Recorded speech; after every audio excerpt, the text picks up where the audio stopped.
Hello, friends! It's a new game day! New game day! We are going to be playing XCOM Chimera Squad, which is a fantastic game that I love.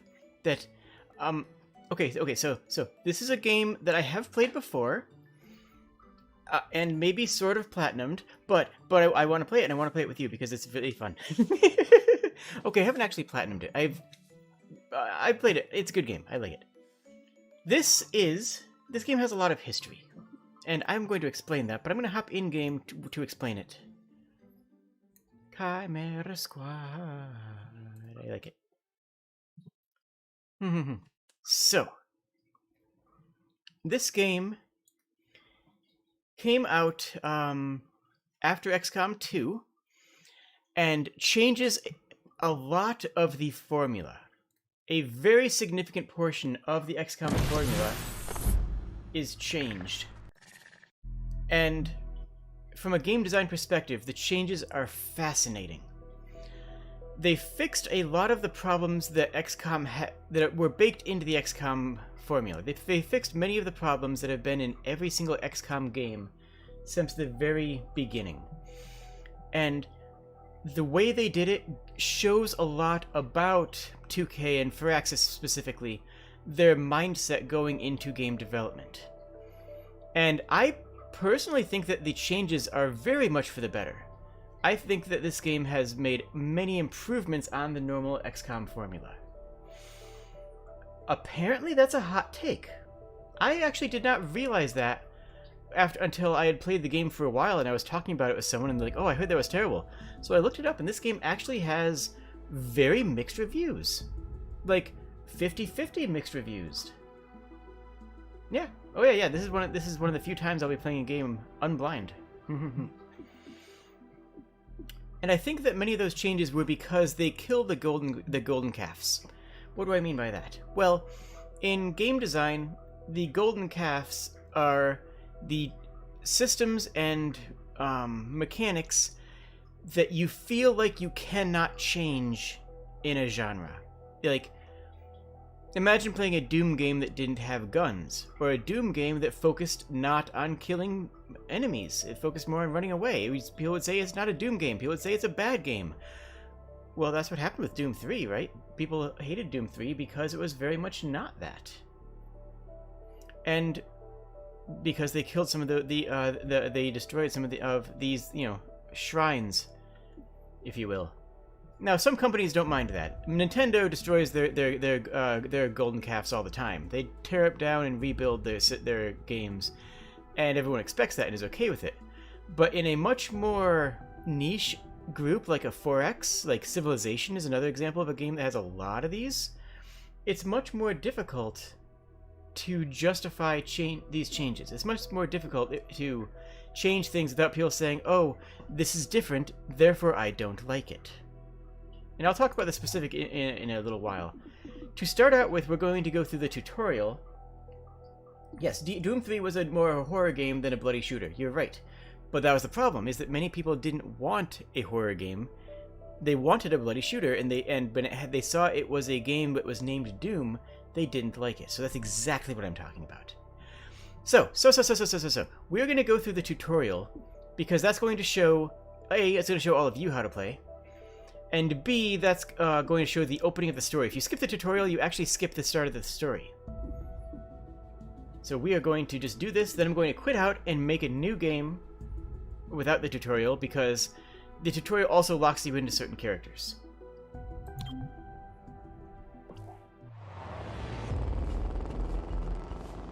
And the aesthetic of this game is beautiful. Like, look at the style. Look at the art style. Hey, Godmother. Is this like the old days? XCOM swooping in and taking it to the bad guys? I wouldn't know. I spent most of the war training resistance networks. Like mine. And for your many, long years of service. Watch it. XCOM attaches you to an untested squad and pushes it into the field before it's ready. How is this not like the old days? I'm just happy to be here. I missed out. Cherub is a very good boy. Wish I could have pulled my weight. For which side, exactly? I find that very hurtful. Sure thing, Advent. We are through the checkpoint. I was never actually Advent. But they were fitting you for a blocky helmet. Stow it, both of you. We're here. 3-1 PD gave us the all clear. Grab your gear and prepare to move in. So we are basically playing as a SWAT team. We are playing as an emergency response unit in a city. Whisper, what's your status? And what's Verge's ETA? Comms are working, obviously. Verge is en route. How? Verge can't drive. He hailed a cab. To a hostage situation? Focus. Whisper, any surprises in the next room? A handful of hostiles, unaware of your approach. Chimera squad, take positions. Prep for breach. So. Breach. Every squad mission opens up by giving you a full round of free attacks. And I want to explain why that's such a big deal. Because that's a massive deal. That's a huge deal. That's complete change to the XCOM formula. In every other XCOM game, you are in an open world, you walk around, and you find enemies. And the best way to play XCOM, quote unquote, is that you take one step forward and put everybody on Overwatch. That way, if any enemies appear, you light them up with your... and you basically get an entirely free round of combat against any enemies that are not in cover. Or that they are never in cover because you caught them flat-footed. And so, players played the game by moving forward one step, going on Overwatch, repeating that 30 to 40 times, and using it to clear a mission. This game says no. Breaching! Every time you start a battle, you know where all enemies are and they know where you are. This is not a situation where enemies are, where you're going to find enemies. You know where they are, they know where they are about to know where you're coming in. This guy is surprised. He does no actions in this round. This guy is also surprised. This guy is alerted, which means that he is going to duck, going to cover, and maybe even return fire, depending on the situation. So I have 100% shots because, well, it's tutorial, and I'm just kicking down the door right away. Response surprise, they receive a defense penalty and no reaction. And right here, just light them up. Boom. And all three of those were crits because this is the tutorial mission and they want to make sure that you get the really that moment. Is that our hostage? Welcome to City 31's D&D style Memorial ambush, yes. Museum. It's just a recording. As I often say, the lessons from our past inform the present. Blah, blah, blah. History. Focus.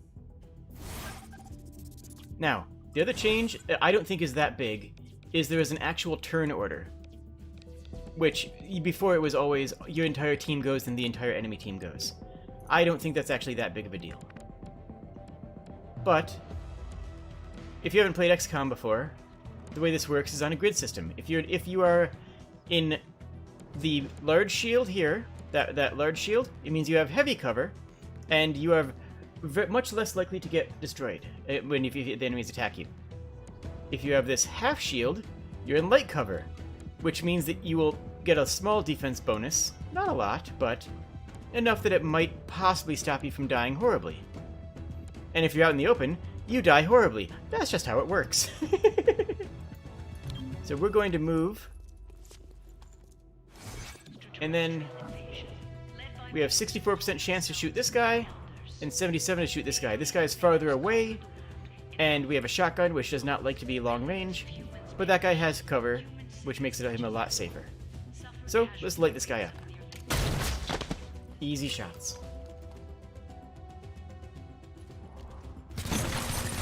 I can keep going. Over here! Come after me! The other unique thing about this game, you may have already noticed, is that all of our allies have personalities. Now, this is a big point of contention, actually. Ooh, big miss. You need a better angle. Let's get Cherub up front and center.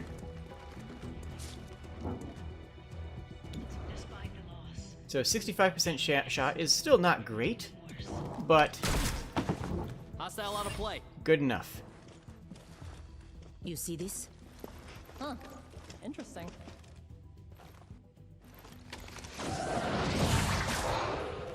Contact! And there's the cavalry. Verge has arrived. Clear.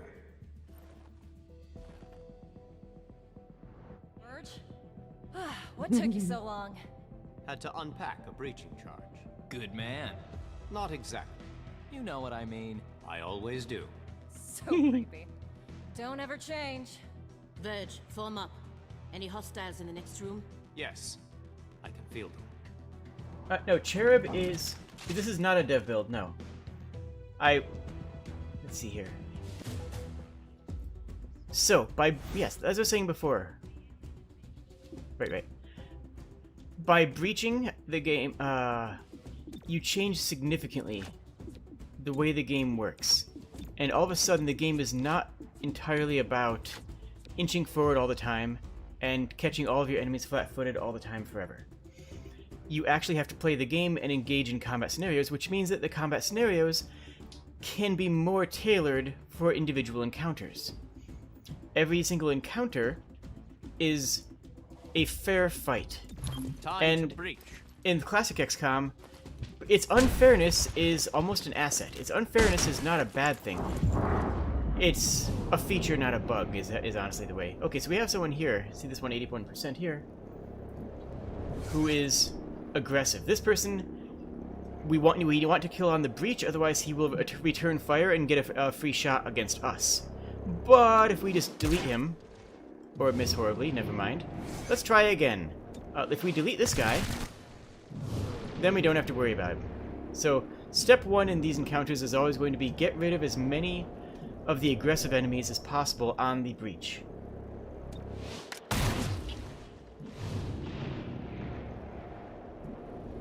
Ooh, that guy's in a lot of cover. Okay. Oh, nice. Yeah.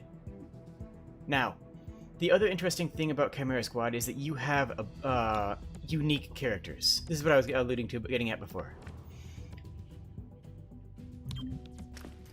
We need to be behind cover. I'm going to take this enemy here and say, you know what? What if you attacked your friend? Battle Madness, make an enemy go berserk and attack a nearby target, adds them to the neural network, which I'll get to later if we use Verge.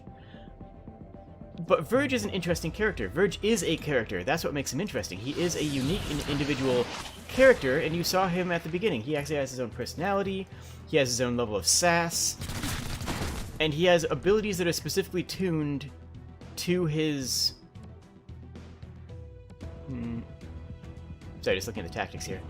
He has abilities that are specifically tuned to his personality. Better you than me. Now, one of the big things in old classic XCOM is that all of the characters are functionally identical because they can die. They die permanently. Gives us more room to move. They die permanently and horribly.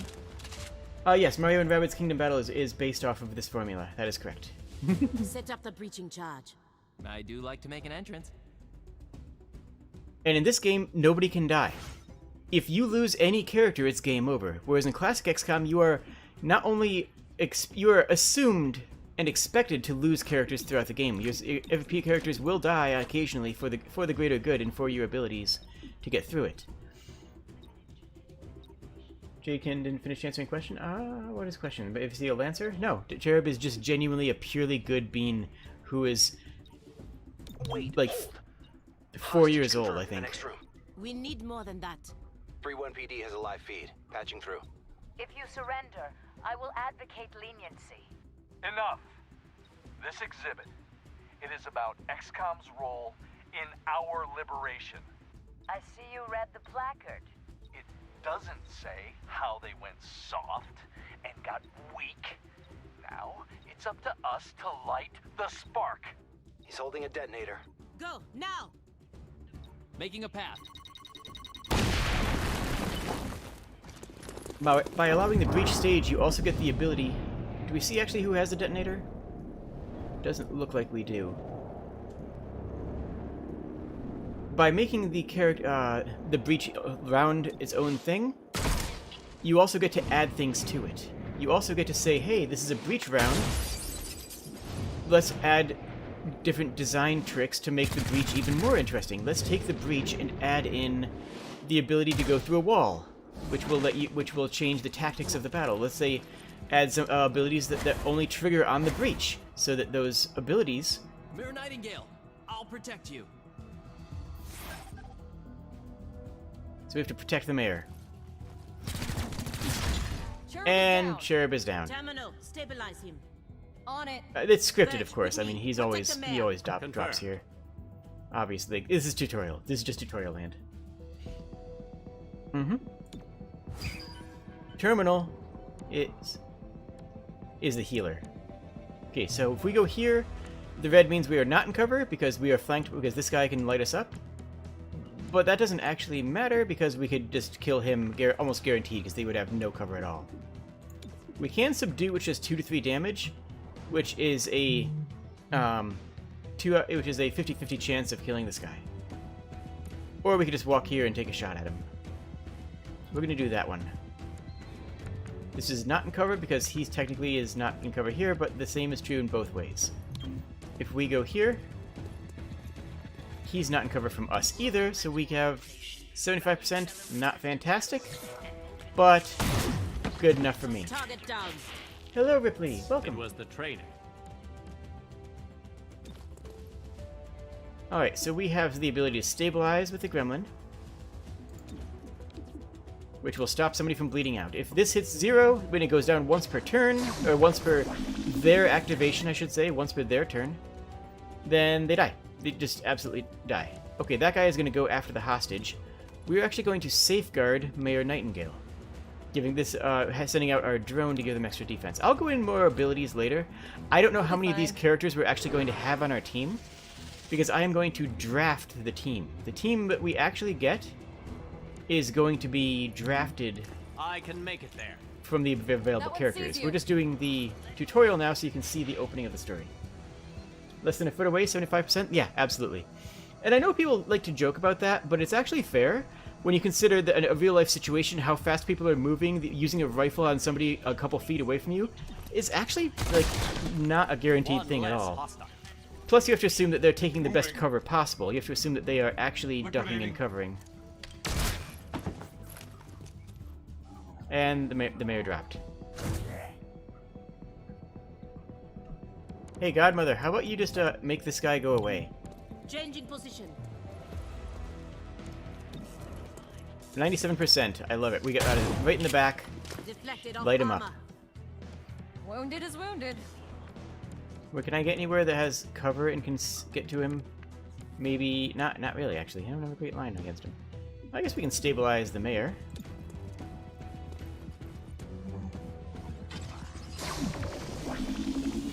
One day AI will advance enough that you can have this much character depth with random NPCs. There's been a couple games that have tried. There's been a couple of games that have come close, actually. I know the Mordor games have done a very good job of that. I haven't played them myself. Ah, heck. Target weapon in sight. Okay, he missed. I thought he was going to execute the mayor. I'm running low. We'll go run up and punch him. We'll take the Overwatch shot, but we have enough health. No, we don't. I guess we don't need to do that. Yep, we'll just go up and light him up from here. Good night.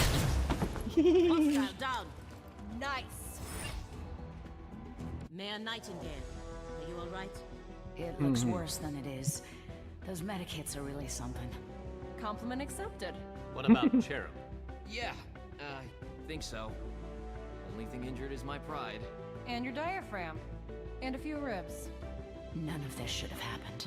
Most people say thank you. I'm grateful, of course. But these people don't have the capability for any of this. Explain. I read their threat assessment. A month ago, these insurgents were all talk and no Nemesis is capability. The greatest threat that they doesn't posed sound right. was to Copyright for bottles that of should be alcohol. a much longer. Why tell us? Unless it's a Why patent. City 31 shows the world how Interesting. That'd be humans, really hybrids, interesting. and aliens can keep a lasting peace. I'm the public face of this. Tonight, someone wanted what I represent to go up in flames. We're not in town for local intrigue. I know, But right now, you're the only ones I'm certain are fighting for that same peace. Can I count on your support? Yes, ma'am. Absolutely.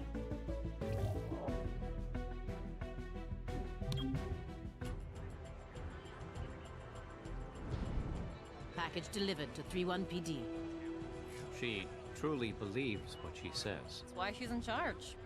Not too shabby for our first official mission. Don't do that. Don't do what? Celebrate before a mission is complete. It's bad And the luck. mayor? And the mayor goes up. So, the tutorial gives you characters that start out and are very good first-time playthrough characters. They work well together, and you get a full mission's worth of free experience on those characters.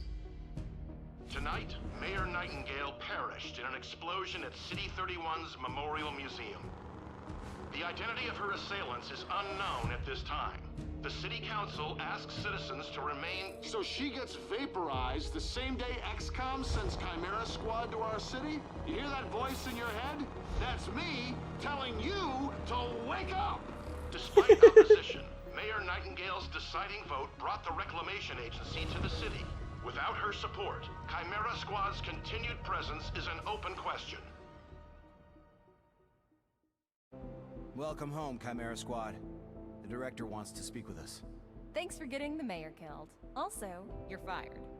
That's not helpful. You're right. I'm sorry. I'll patch the call through when you're ready. I followed your action at the museum, and its aftermath. Director Kelly, I take full responsibility for what happened. Stop. I sent you to City 31 because I believed you were ready. Tonight, you surpassed my expectations. 3-1 Really? PD Verge had to get a requested cab. help within 3 hours of your arrival in the city. You answered immediately. Going in, you were under-equipped and down an agent. You adapted, as we trained you to do. And let's not forget, you rescued the mayor. You delivered her to safety as the city requested. Don't blame yourself for an outcome you couldn't control. Instead, let's focus on what's next.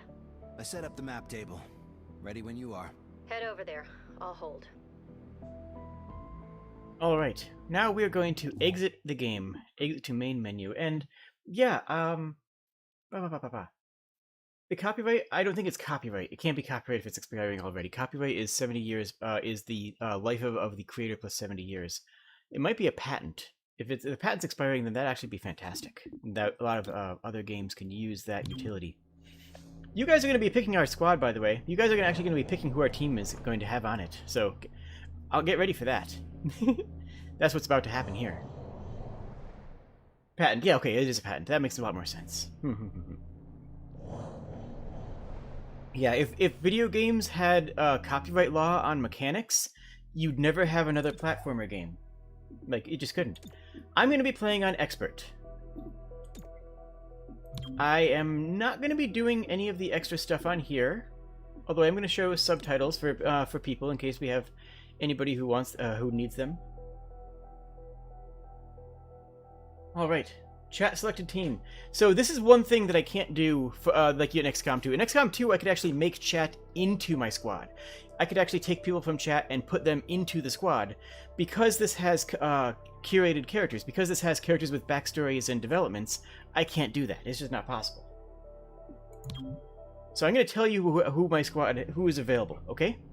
I'll give you a bit of their personalities and background, and we'll decide together who we want to have.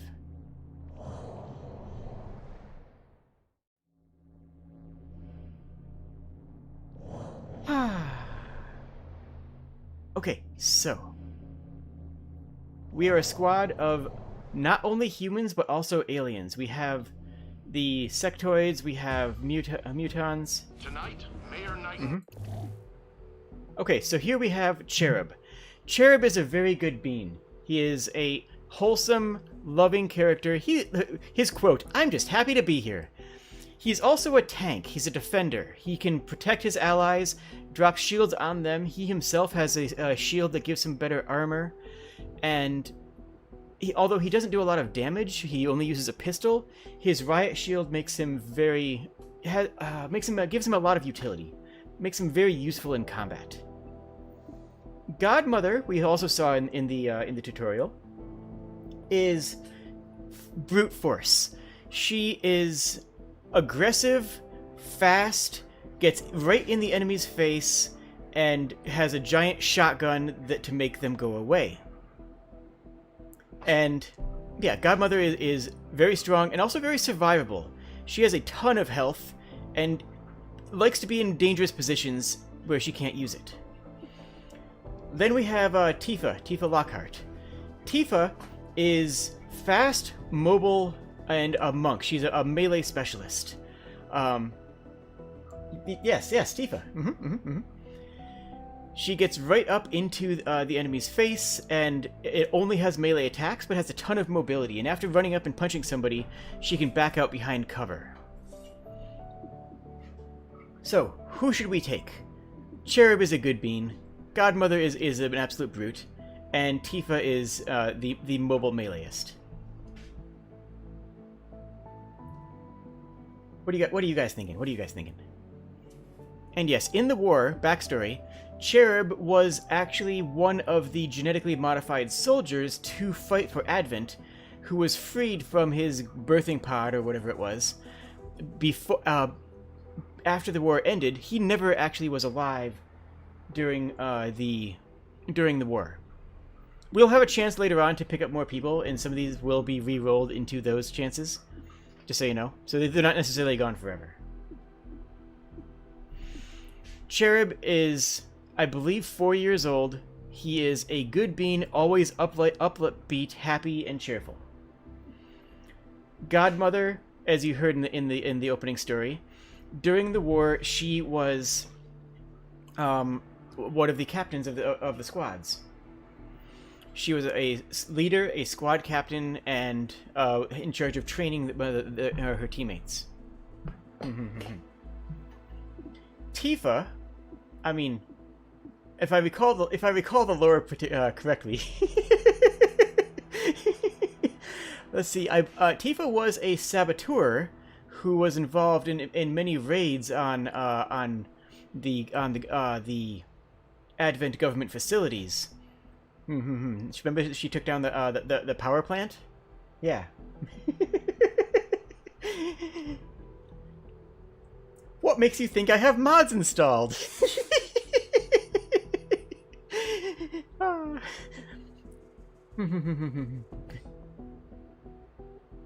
One vote for Godmother and one vote for Tifa. We'll give it another minute or two for other people to cast votes.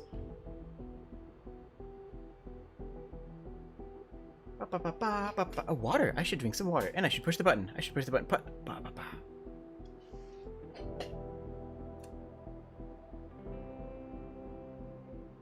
Oh yeah, Tifa is also insanely accurate, because the melee attacks almost always hit. Godmother is mobile enough that she can always find a place to be accurate, so that she can get in and get the point-blank attacks. And Cherub doesn't focus on actually shooting things, frankly. Okay, we're going with Cherub. Looks like. We have 2 votes for Cherub, 1 for Godmother, and 1 for Tifa. Unless anyone changes their vote or dissents. There'll be a chance, like I said before, that we will, after the first couple of missions, we will get more characters. So we will have another chance to get Tifa and Godmother. Next up, we have Verge, who we saw in the opening cinematic. You didn't see the... Yeah, that's fair. Verge is very weak in the beginning of a fight, but incredibly powerful at the end. He changes throughout the battle, because his neural network, the more enemies are in his neural network, because he's a sectoid, he can read enemies' minds and partially control them. He can knock them out, he can make them attack their allies, and the more enemies he has in his neural network, the stronger he is. So early in the match, he's weak. He gets a couple enemies in his network, he becomes absurdly strong. He closes out battles. Zephyr is close quarters, high mobility. Quite literally, Tifa is a reskin of Zephyr. I'm just going to be honest with you. If you want to see Tifa, we can't pick Zephyr here, because it's the same character. Very fast, very mobile, melee fighter who gets in, attacks, and uses mobility to get out. Cool character, very sassy, but if you want to see Tifa later, and I assume most of you do, we can't pick Zephyr here. Shelter is one of the only characters I don't really like. He's generally down on himself, always apologizing and sad, and his abilities try to be more utility-based, but don't actually work that well with the rest of the squad. I feel like he's the most poorly designed character, frankly, which, honestly. Here, I would pick Verge unless you guys really want to see Zephyr or Shelter. Zephyr's a good character. I like Zephyr a lot, but again, it is the exact same class, the exact same character as Tifa. Tifa is just a reskin of Zephyr. And Shelter, during the war... Oh, what did he do during the war? I believe he was reconnaissance. I believe he was a reconnaissance character. Yeah, Verge is definitely the best character of these three. Not just mechanically, just personality-wise. Oh, actually, I have biographies here. Oh, neat. I'll check those out. I'll read those off the next one. Next up, Axiom. He's the other melee character. He has a lot of health. He has a shotgun like Grandma has, like Godmother has. You can't always control him because occasionally he will get enraged and run up and punch enemies outside of your control. But that is an additional action that he can get. So he can get additional actions and break the action economy. He's very strong, but not always reliable. Patchwork makes robots go away. Patchwork is all about reliable damage. Reliable damage. You're surprised that mods in the game are in place? Just a couple. There's not a whole lot of mods that are installed. Mostly just to this Tifa and most of the other ones are just visual. Nothing major. Patchwork makes enemy robots disappear, frankly. She can also scan the room to make your attacks more accurate. She has another drone, which is all about reliable damage. Patchwork can always do damage every single turn, regardless of accuracy. Her gremlin can always attack something and do a small bit of damage. And then there's Blue Blood. Oh my gosh, Blue Blood does all of the damage. Blue Blood uses a pistol. He uses a pistol very, very well. If he shoots with his first action, he does not end his turn and can shoot again. An upgraded pistol, shooting twice per round, is the highest possible damage output in the game. Blue Blood is an absolute monster. He just has no utility, he has no mobility, he has no other tools, but if you need things dead, Blue Blood does the job. He is an absolute behemoth. So we have pure reliability, pure damage, and a versatile character whose strength is tempered by a lack of control. Honestly, Axiom is a really interesting character. Personality-wise, he's very down-to-earth and focused and doesn't always understand the way humans think. Patchwork is... Oh yeah, biographies. If people want to read those. Patchwork is... Oh, are people actually saying things? Oh, people are not picking it. Okay. Patchwork's personality is the nerd. She's the nerd who's always tooling on machines and yeah, she as home in scientific endeavors as she is on in the field. Blue Blood is he's very official. He's very focused on the job. He's very... Well, how to put that? He's very military. He has that military mindset of, I'm here, let's go, the mission comes first sort of feeling. They all have great personalities here. We have one vote for Blue Blood. Anyone else? One vote for Blue Blood, one vote for Axiom.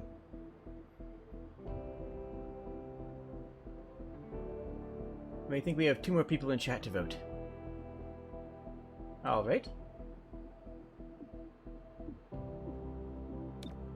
Looking like Blue Blood. Blue Blood. Blue Blood That is actually a really interesting point. Verge in the early game is less powerful, so Blue Blood can cover that until Verge comes online, so to speak.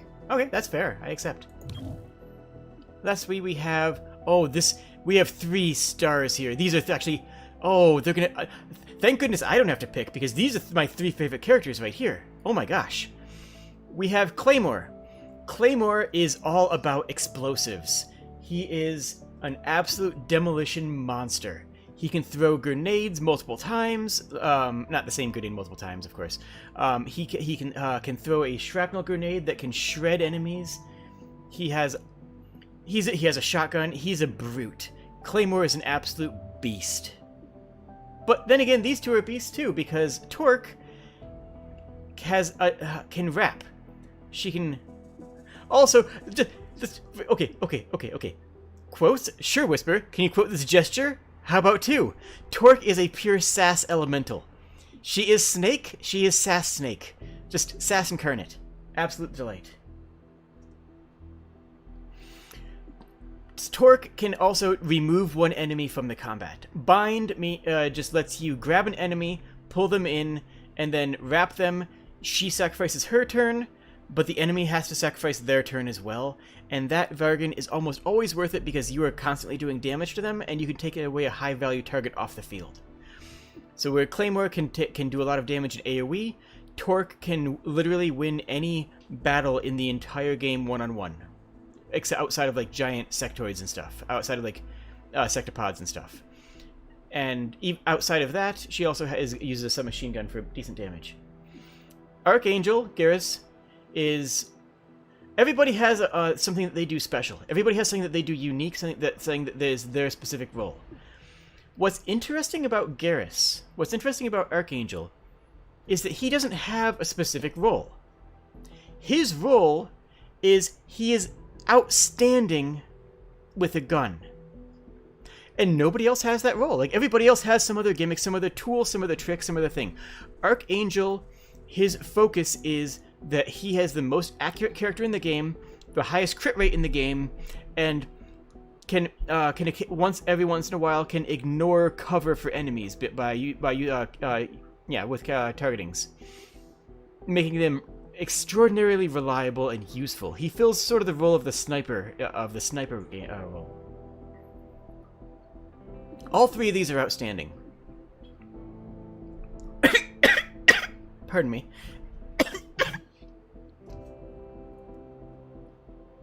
Water. Okay. So. AoE biographies for people who want to read them. You want Torque? It looked like Torque is pretty much unanimous, actually. And for good reason. So the 2 mods I have installed, obviously, in case that wasn't completely clear, is Archangel and Tifa. Tifa is a reskin of Zephyr. Zephyr and Tifa are the exact same character. Archangel is a completely new and unique character. I have 2 other mods that I don't have installed for other characters that actually end up being a bit too powerful. Tifa, because she is just Zephyr, is completely fair. And then Archangel is not more powerful than other characters because he doesn't have any specific... He doesn't have a specific unique, tools and tricks. All of his tricks come down to different ways of shooting better, or taking better advantage from higher terrain, or taking better advantage from cover, or making enemies' cover less valuable. It's all baseline good soldier stuff, which actually really fits Garris as a character. But we're going with Torque, who is a delight. Squad, heads up. Director's on the line from XCOM HQ. Chimera Squad, I know you're still settling in, but this cannot wait. A short time ago, insurgents crashed the opening of City 31's Memorial Museum. They took Mayor Nightingale hostage. 3-1 PD attempted a rescue, but the insurgents triggered a plasma bomb. Everyone inside was lost. Yes, 3-1 PD should have requested our help, but dwelling on that is counterproductive. We need to focus on what we do next. A crude plasma bomb killed the mayor. The insurgents had no access to materials for that. That's a high-tech item. They had outside help?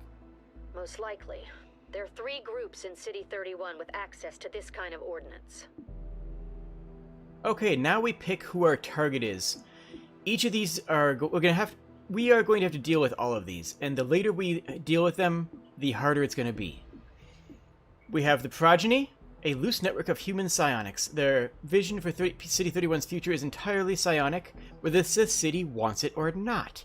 They want to either awaken psionic energy in people or sort of genocide people who are not psionics because they're clearly not, because they believe themselves to be a more perfect future, a more perfect vision of what it means to be not just human, because they work with aliens too, but more what it means to be alive. Grey Phoenix are an organization of alien scavengers. They have a lot of weaponry and are stockpiling it. They are the hoarders. They are stockpiling. They're the doomsday preppers, sort of, except that they actually want to cause doomsdays a little bit, or at least the rumors of that. They want to, they are amassing weaponry and hiding out in bunkers. Not a good long-term plan. Lastly, there's Sacred Coil, an underground religious movement for hybrids between multiple species. They preach salvation, but only to those who once fought XCOM, and you know what? Wouldn't it be funny if their new recruits fought XCOM so that they could gain entrance? Huh, weird how that goes. So they're religious fanatics. So, we have 3 options here: the Progeny, Grey Phoenix, and the Sacred Coil. I will allow you guys to vote for this as well. And again, we're going to have to deal with all of these at some point in the game. That's not even like a spoiler. Like, that's pretty obvious. And whoever we leave for last is going to be a problem.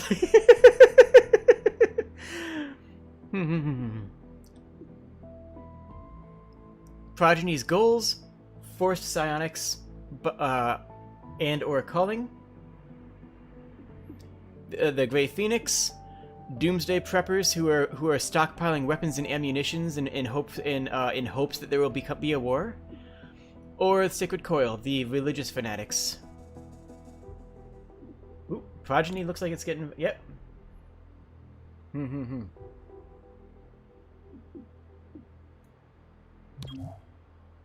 Alright. We need to know more about the Progeny before we can proceed with the mission. Their leadership is entirely psionic, and consultation with the Templars, which is one of the XCOM factions of psionic soldiers. They suggest that a human with powerful psionic capabilities is at hand. Alright. So. An emergency session of the City Council voted 5-4 against a citywide curfew. Councilor Parada spoke for the majority. There is no need for such extreme measures. Mayor Nightingale's death is a tragedy, but to shut down the city due to fear would reject the very principles by which she lived. 3-1 PD remains on high alert throughout City 31. Commissioner Maloof released the following statement. Every 3-1 PD officer grieves for Mayor Nightingale. Rest assured, we will bring those responsible to justice. More as the story develops. Channel 37, Celio Dash reporting. I like Celio. Alright. What? Where'd it go? Where'd my... Wait, hold on. My buttons at the top went away. Why did they go away? Oh, are we already getting fun glitch issues? Oh, we're already getting fun glitch issues. Sweet! Oh boy. Will it come back if I do this?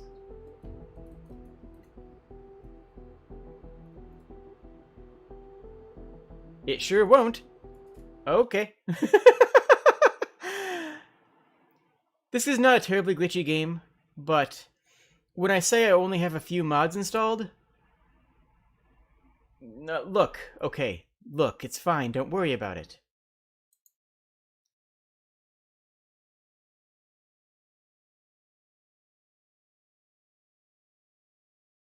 Alright. I might need... Okay, we're coming back up.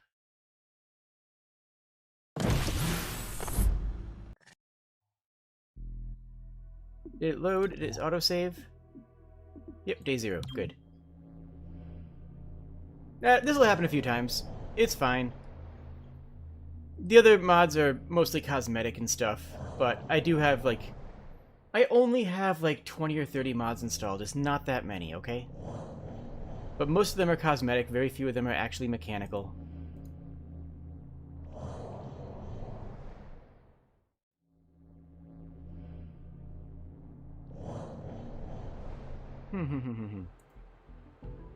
Alright, so we have Check it out. the assembly. Headquarters sent us an assembly. And with the right patterns, we can build anything. Or we could with the latest version. What you're looking at is the extremely finicky 2038 model. It'll take time to stress test our patterns, but once we have them, we're good to go. So. This is their excuse for giving you a tech tree, because technically, all of the science in this game has already been completed at this point in the timeline. You don't need to research plasma weapons, because plasma weapons are already existing. You have to calibrate and configure the assembly unit to be able to make them. That's their excuse for making you have a tech tree. And you know what? That's fair. Spec Ops. Authorizing Chimera Squad for special operations. Some ops provide useful resources for the squad. Keep an eye out for these opportunities.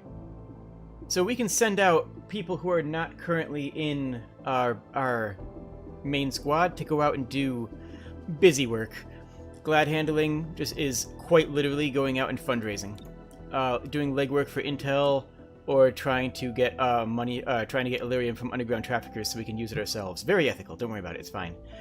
We don't have any extra members, so we can't do that. Likewise with training. You need to maintain your skills, physical and mental. Training is the place to do it. It's also where you can adapt to any lasting wounds received in the field. So don't let those wounds linger. You'll pay for them in the long term. And because everybody is on the squad, we can't use this yet. We have to wait until we get another member. I think we get another member like pretty quick. So that's why I was saying, don't worry about missing out on somebody. We'll get somebody else pretty soon. All right. We have Torque, Cherub, Verge, and Blue Blood. We don't have any equipment for them yet, so it doesn't matter. Blue Blood, you know what? Let's give you something. Yeah, that looks good. Honestly, your personality is very officer-ish, so we can go with that. Verge, you're a psionic, which usually is more of a purple tone, but I don't think it looks good on you. So let's go. That's a bit too much like your skin color. Ooh, nah, it doesn't really work. I think, maybe we're gonna go for a blue theme. Maybe that's gonna be like the whole thing. Cherub. Honestly, red to match the shield, I like it. And lastly, Torque.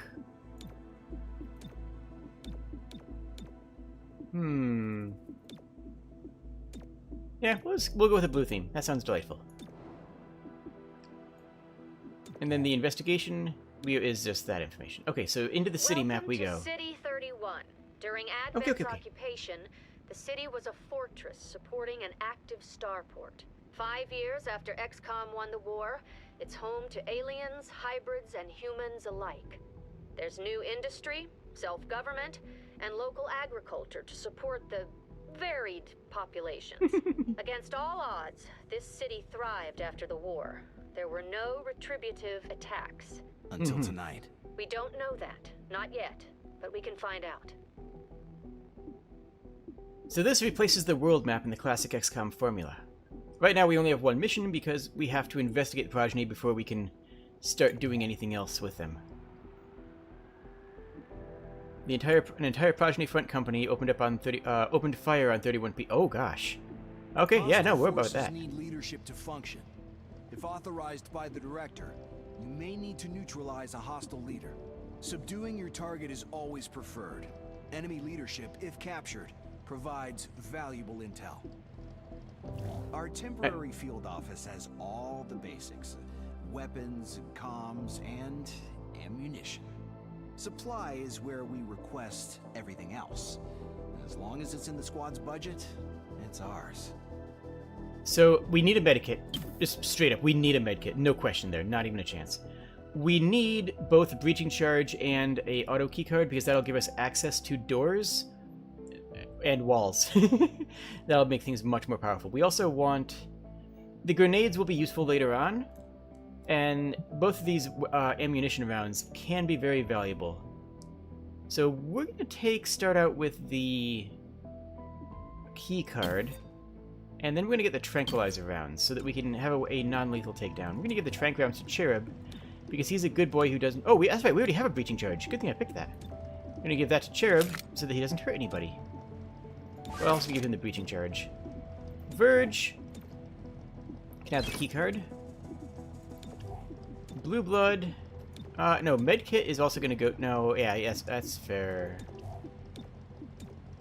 Okay, we'll give him the medkit because his activation is the least important because he doesn't do much damage. And honestly, Verge needs... Well, yeah, he can make good use of the tranq round, so that'll go. Oh, it's fine, it's fine, it's fine. And we'll get them geared up later on. And here we have some information about what we are going to deal with. Window, door, wall, security door, what kind of things we're going to have to deal with. Projected encounters 3, that's the most important thing. Projected encounters 3 is good. That means by the third encounter, Verge should be very strong. Hopefully. Hopefully. I don't know.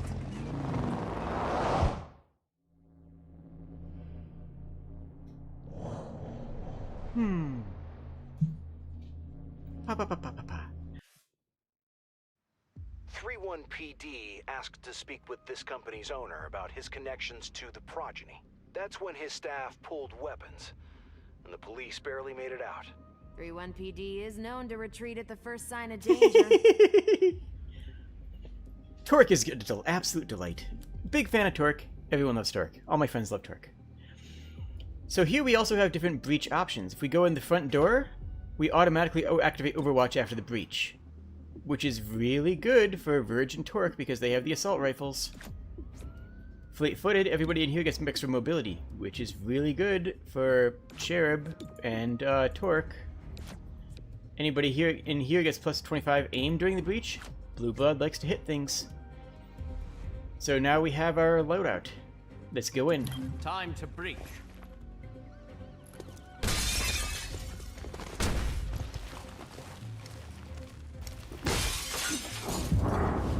Alright, we have an Acolyte. Another one. A Thrall. Okay. And another one. We're gonna try to melt... Who do we need to take down first? I think I want to take down the Thrall first, even though I don't have a 100% chance to hit. Because I should be able to one-shot it? No, I should take the 100%. If I am offered a 100% chance, I should take the 100% chance. Yeah, I know. I shouldn't pass up that good of a shot. And 84% chance to finish him off, so we don't have to deal with it. Good enough for me. Through the wall. Fortunately, we only needed to do 1 damage. Alright, let's see if we can melt down that Thrall. Nope. His grazing shot only did 2 damage. Yeah, Blue Blood, finish off that Thrall. Good. Nice work, nice work. I can see everything. Good looking out. Alright, so if I mind control, if I battle madness this Acolyte back here. Enemies all around you. No match for you. Then that guy is going to shoot up his teammates. Oh, he resisted it. Oh my gosh. I didn't think he'd be able to do that. Huh. Well, I can also shut down this Thrall for a turn, this Stupor. Give me your mind. That stuns him for 1 action, so he'll still have an action. He does 1 action on his turn. So he stands up, and he takes a pot shot, but he can't reposition or anything. I am hit, but still standing. You're fine. Gross, you're bleeding. Yeah, she's great. Protected from all angles. Alright, I can run up here and just shield bash that guy, but then I'll be in the middle of everything. Oh yeah, this wall that I put up around Verge literally just absorbs the next damage instance. Just, they take no damage the next time they would take damage. That's just the better shot. Yeah, take the shot. Missed. Oh well. Aw, man. You love the interactions already? Silence is your albatross.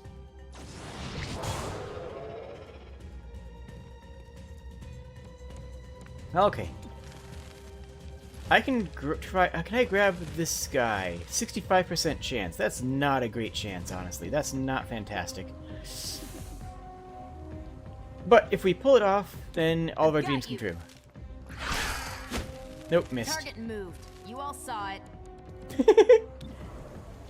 Let's shoot him up anyways. And a miss again. Torque!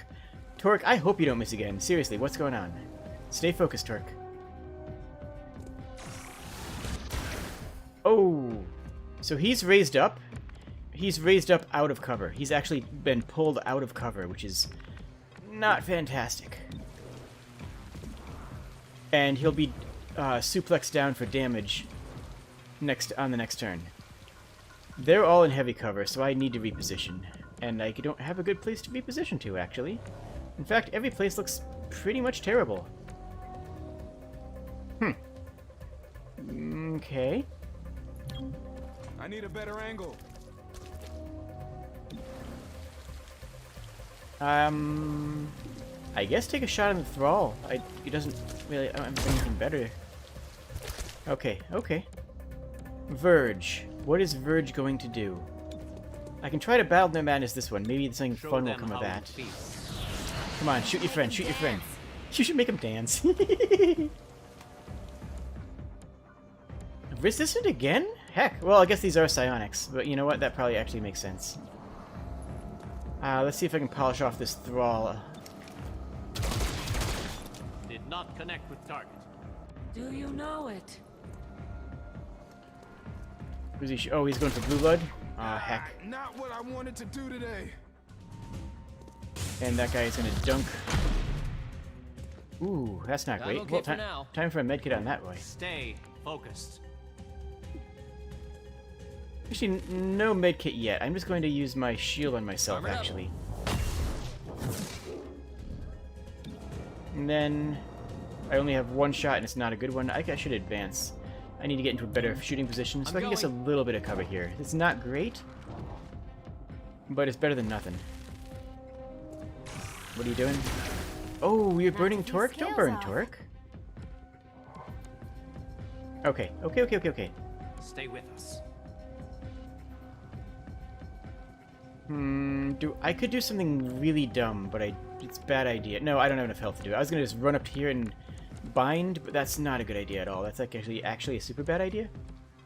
It might actually be the worst idea. Watch me move. Okay. I can also grab my allies. 65. 65? You know what? It's worth it for the chance. If we get this tongue pull, it's worth it. Get over here. Ah, Torque. Torque, please, you're killing me. Also, these guys are killing me. Heck. Bobbed when I should have weaved. So that dude only has, you know what? Here's the plan. Here's the plan. No, I don't have a plan. I could run. I can't even get to cover, though. Alright, take a shot at this guy. See if you can take him off the field. No. I think I need more practice. I think you need more practice, too, but mate, you're not doing so hot. Get him off the field. Get him off the field. No. Oh, no, no, no, no, no, no, no, no, no, no. Okay, okay, okay. We can make this work.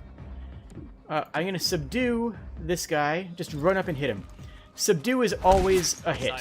It does very low damage, but it always is a hit, and it always knocks unconscious. Alright, Cherub. Kinetic Shield, Blue Blood, protect him. Make sure he's safe. This is the first encounter. I have 2 more encounters after this. I set the difficulty pretty high in retrospect. Yeah, just go up and hit this guy with your shield. Cherub's melee is a little bit better than the other characters because he can shield bash. Let me try again. So it always does 3 instead of doing 2 to 3. Okay, and the shield blocked it, so that's good. We love to see that.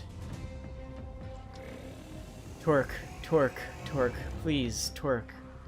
Darling, you must do this. What is your odds? 85, 65. If you move, Torque, if you move up here, if I put you right here, what's your chance to tongue grab this guy? 65 still, or 85 against this dude. I could just shoot, but that's actually worse. You're not gonna fail. Okay, no, no, no. Torque's not gonna fail. Torque is not gonna fail 3 times in a row. That's just not gonna happen. Okay. Whew.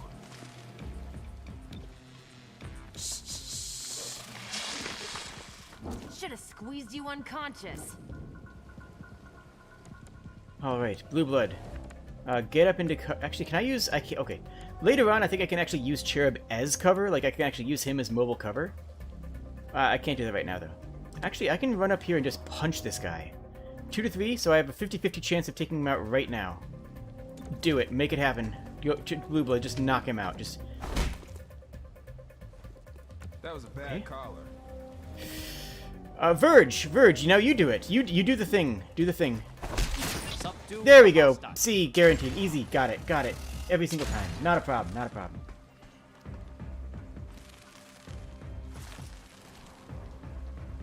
Yep, and Torque automatically wins. Automatically takes them down. What? Oh, okay. It was taking a little bit longer for them to scan the area, make sure it was clear. They moved like Advent used to move. Different fighting technique, though. Psionic impulses direct their actions, but their minds are empty. Oh. See, these are all puppets. None of these are actually enemies. Okay, so we have 2 options here. If we take the security door, there's less enemies that are aggressive. If we go through here, the first unit through here gets to do an extra 3 damage during the breach, which is a ton. But yeah. Who do we give that to? We give that to... Verge, actually, I think. No, Verge has the keycard. He has to go to this door. We give the extra damage to Blue Blood. And we'll split up even. There we go. Okay. Don't bunch up. Yeah, it was a 65% chance to hit, which is basically a 50-50. Look, it just be that way in XCOM. So we have a Thrall here. Oh, we were hitting for 6 to 7 damage, so we are absolutely going to wreck whatever we shoot here.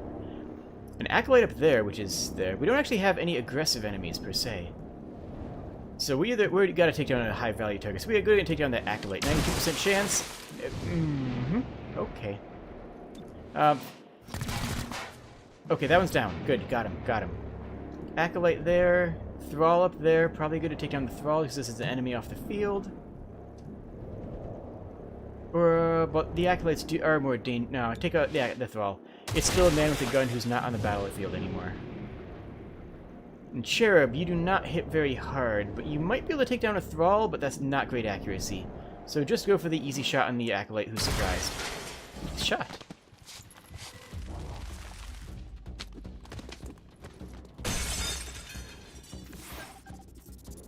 So, I've talked a couple times... Ooh, that's actually not a bad shot. I've talked to... Wait, what does my Deadeye do? That's right, I can take a minus 15% chance to hit for a plus 50% chance to... plus 50% damage. Not always useful, but when it is useful, it's really useful. But here, we just shoot him. And then because it's Blue Blood, we get to just shoot him again. You see why I like Blue Blood? That's without any gear.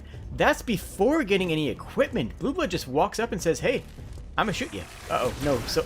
Okay. Thrall's over there. 65% chance to just wrap him all the way back from back here, which is actually kind of great. Or I can just shoot that guy, not the best shot. Or I could just run up and punch this guy. I'm a little worried about that Thrall, and I don't want to leave cover. I don't want to break cover yet. So we're going to move up to here. Luckily, this is a much easier encounter. I'm a little worried about Blue Blood because he has, you know, no health, but, if we can grab this Thrall, everything's fine. Torque, There's no way that missed. Torque, you are not being very impressive right now. You're lucky I Ooh, that broke the cover. Okay, he wasn't actually trying to hit Torque. He was trying to break Torque's cover, huh? Alright, so we are actually going to Battle Madness the Acolyte. Even though the Acolytes are resistant to my psionics, I didn't think about that. The psionics are kind of a problem for Verge. But we're gonna get the Battle Madness anyways, just to get him in the mine network. We got the Berserk off.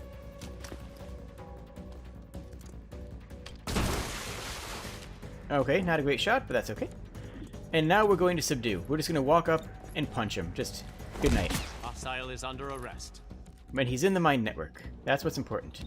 Alright, let's put a shield on Blue Blood so he does not horribly die. Please don't die as much as you are currently dying. And then we just take a pot shot with our pistol. Miss, no worries. He's not here for damage.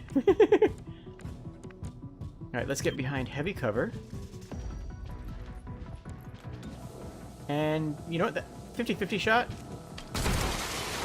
Oh, that's actually a pretty good shot. I'll take it. Only 1 health left? Well, run up and just knock him out, Torque. Just end it. Just Why don't you lie down? hip check.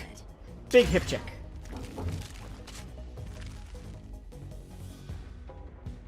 Alright, now we're going up here. This is the last encounter. To enter some offices. Now the owner must be holed up in there. Alright, we can either... Yeah, main door, which has a bunch of enemies, or the wall, which is why we have a breaching charge. Non-aggressive enemies are a surprise, so anybody who was alert gets downgraded to surprise. And the last unit gets 1 armor for the entire encounter? That's actually really good. Who needs the armor? Probably Blue Blood, right? Because he was taking a lot of damage. Or it means we could put Torque in more in really good positions. I think we worry about Blue Blood's health. He got shot up a lot. Everyone's restored to half health. If anybody who is below half health restores up to half health between each encounter rather. There's a Thrall, there's an Acolyte, and there's a Thrall out there. Blue Blood, can you just drop a Thrall with that? Nice shot, Blue Blood. Alright, Verge. Nice shot as well, oh my gosh. There we go, good enough for me. And can you pop that, gentleman? Through a wall. Nice, through his cover. He had light cover, and Blue Blood's like, you know what? I'm gonna just shoot through the cover, no worries. Okay, that's actually... Bring the target down. Okay. Alright, what are we doing here? What are we doing? Cherub.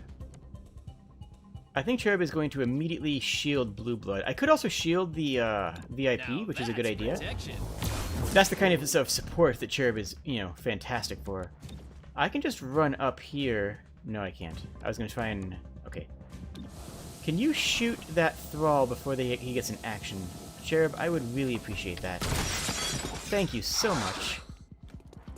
Alright, there's an Acolyte. What are you going to do? Soulfire on who? Blue Blood?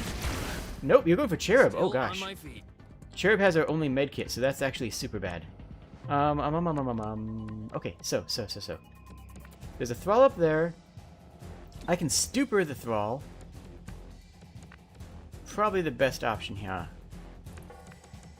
Oh, I can't see him. I actually can't see him. I would have to move up to do that. Do I see him from there? I can see him from here. Okay. Well, if I'm moving, I kind of want to shoot because that's a terrible shot. Okay, stupor. 100%. 100% to shut him down. Just you take a nap. Go to sleep. Stun for 1. That's only 1 action. Not ideal, but it's actually going to be okay. Well, 65% chance? You're running on these 2/3 all day, aren't you, Torque? You're just going to run on 2/3 all day. I could move up and then do it. Actually, you know what I should do? No, new plan. Better plan. New plan here. Torque, get over here. I know what I'm doing with Torque. Torque. What? I can't grab the VIP. Oh, I guess is it too far away? I was going to grab the VIP and bring him into safety. Bring him into cover. But apparently that's less of an option. I can 75% grab that Thrall, which is not bad. Or I can go for this Acolyte. That's 65. I think I'm going to go for this Thrall because his turn's next. If I can get rid of his turn before he takes it, that's going to be a... Nice, got him. And wrap. Go to sleep. You'll regret that. And now he doesn't have a turn. That's the most important thing, is that he doesn't have an activation. Okay, okay. So, I'm going to go right here. I am going out of cover. Oh, I need to just move up to him and... Oh, that's what it is. I need to actually move up to him The accountant? Who's that? Oh, wait. Oh, that's right. That's a suspect. That's not actually a friend. That's a suspect. Okay. I was misunderstanding. Okay. I need to stop him from getting out of here. So if I stand here, I'll body block him so he can't get out. So I'm just going to run up and subdue him. Yeah. And because he's not a combatant, has no combat. Oh, hey, Connor. Hey. Yay for your Wi-Fi. Because he's not an active combatant, he doesn't have any defense, so this is always going to knock him out. I don't love our position here. Hostile is down and out. Okay, now all we have to do is clear the office, which is really just the one dude left. You, Cherub, shield yourself before things go south. Okay, that's a bad shot, but you know what? It's a fine shot. Don't worry about it. Just take the shot. Miss. No, fine. That's fine. Warning shot. Exactly. Cherub makes warning shots. Soulfire. Yep, good thing we put the shield up. I saw that coming. I saw it coming a mile away. Maxed out. How are we doing with this? We are going to move up here. Crossing over. Crossing over. And, stupor or just shoot him? No, we stoop. Actually, no. I think I just shoot him. Yeah, no. We have to get him off the board. Mind games. We can either maintain the bind or release and do other stuff. No reason not to maintain it. Shame you didn't resist. And then Blue Blood can run up and punch this guy in the head. Just you get down. You're under arrest. Oh, we got hurt really hard there. We got hit real hard that mission. That was... We're playing on a high difficulty, remember. You're tired, but okay? Well, that's fair. That's fair. Chat picked our team, and I'm really surprised they didn't pick either of the, weird characters. I'm a little bit happy because the weird characters don't have voice lines. Like, Tifa and Garris don't actually have the dialogue options that the rest of the characters have. But at the same time, they're both great. Progeny went after expensive assets. What's behind their sudden need for funding? They have no love for hybrids, which presumes a motive to kill the mayor. As for means, psionics could give them the ultimate insider, a member of Mayor Nightingale's protective detail. Interesting. Alright. Oh, we can recruit a new agent, so we're already on this. And you know what? The city council, we're too understaffed to be effective. This means we can bring more agents to City 31. It's not the whole squad, not yet, but it's something. So we have these options again, and now Connor has can be the tiebreaker vote. Or any vote he wants, I guess. We have Shelter, who is the utility psionic, who can relocate and change enemies' positions, force them out of cover.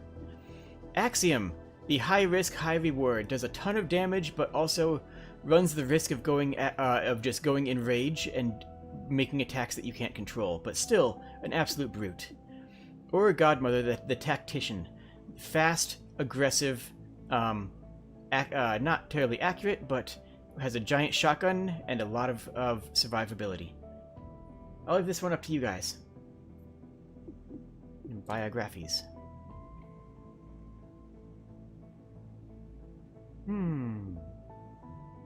What do you guys think?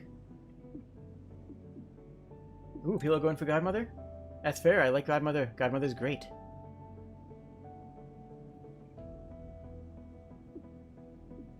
Any other votes? Okay, wow, everyone's going for Godmother. You know what? I respect it. Godmother is an absolute delight to work with. I honestly thought people were going to go for Axiom because of the meme potential of him going berserk. Godmother, but you know what? You made it. How is the squad?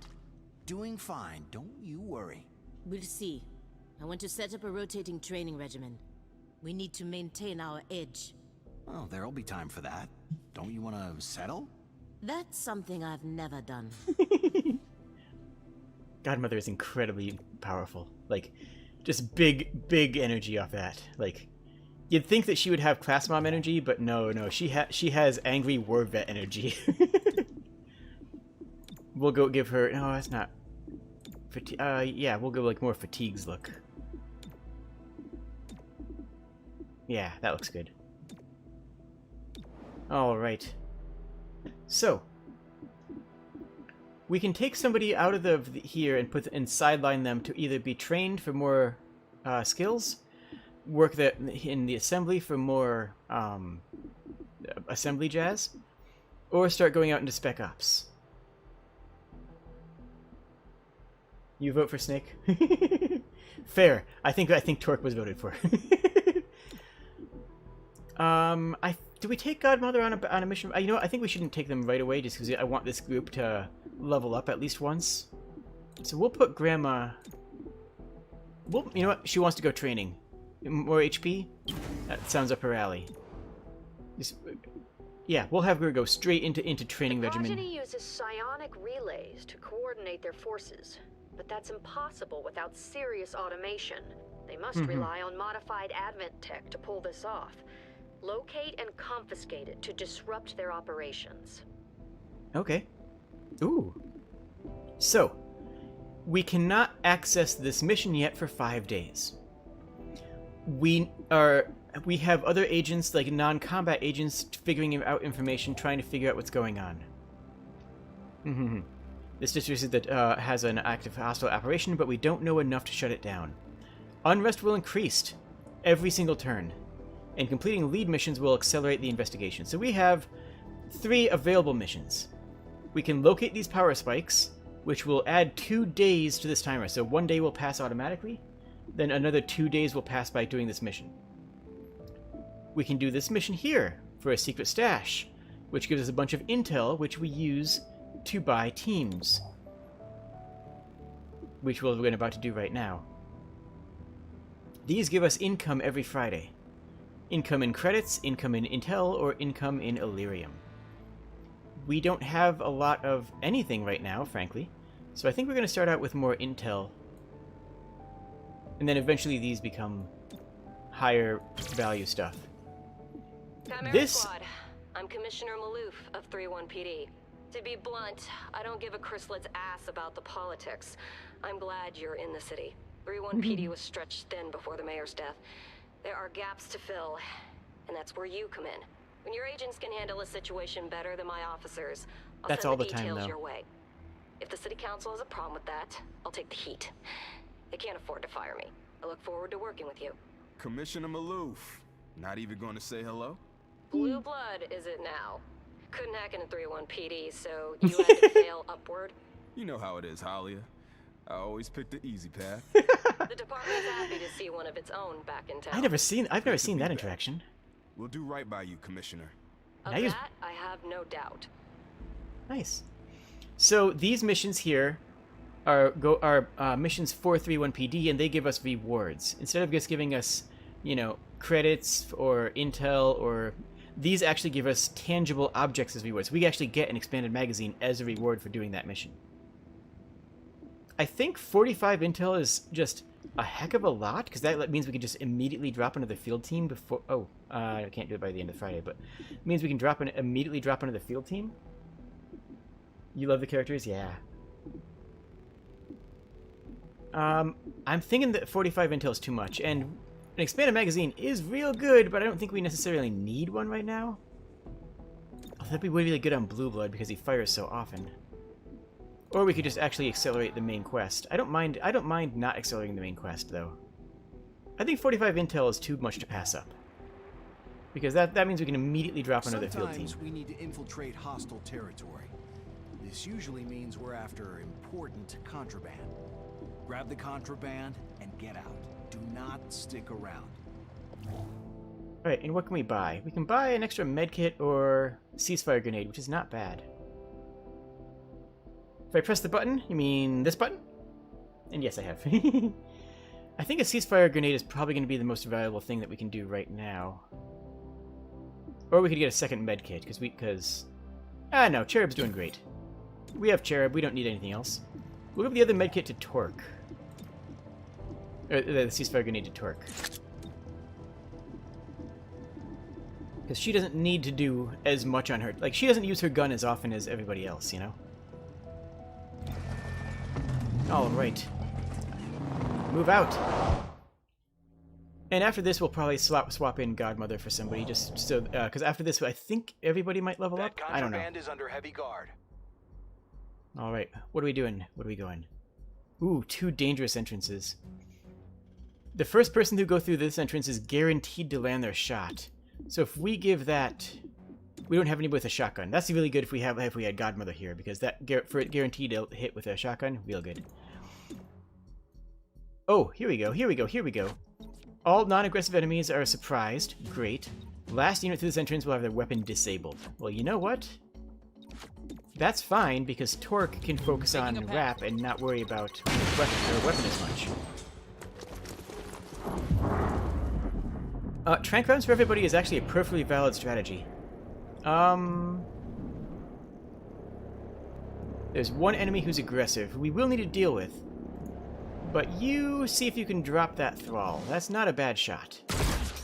Nice. Beautiful, beautiful, beautiful. Okay, 72 chance for that hitman, but we need to deal with this boy, otherwise they're going to make an immediate attack. Same with you. Go after that same boy. Drop him. Drop him.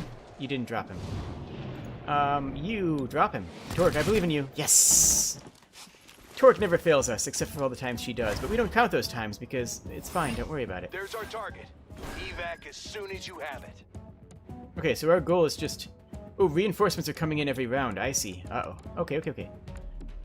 Who gets shielded? Who's going to be in the worst position? Who's going to be running forward, actually? Who's going to be our runner to go grab that? It's Cherub. Cherub's going to be running forward himself. Yeah, no, Cherub is the answer here.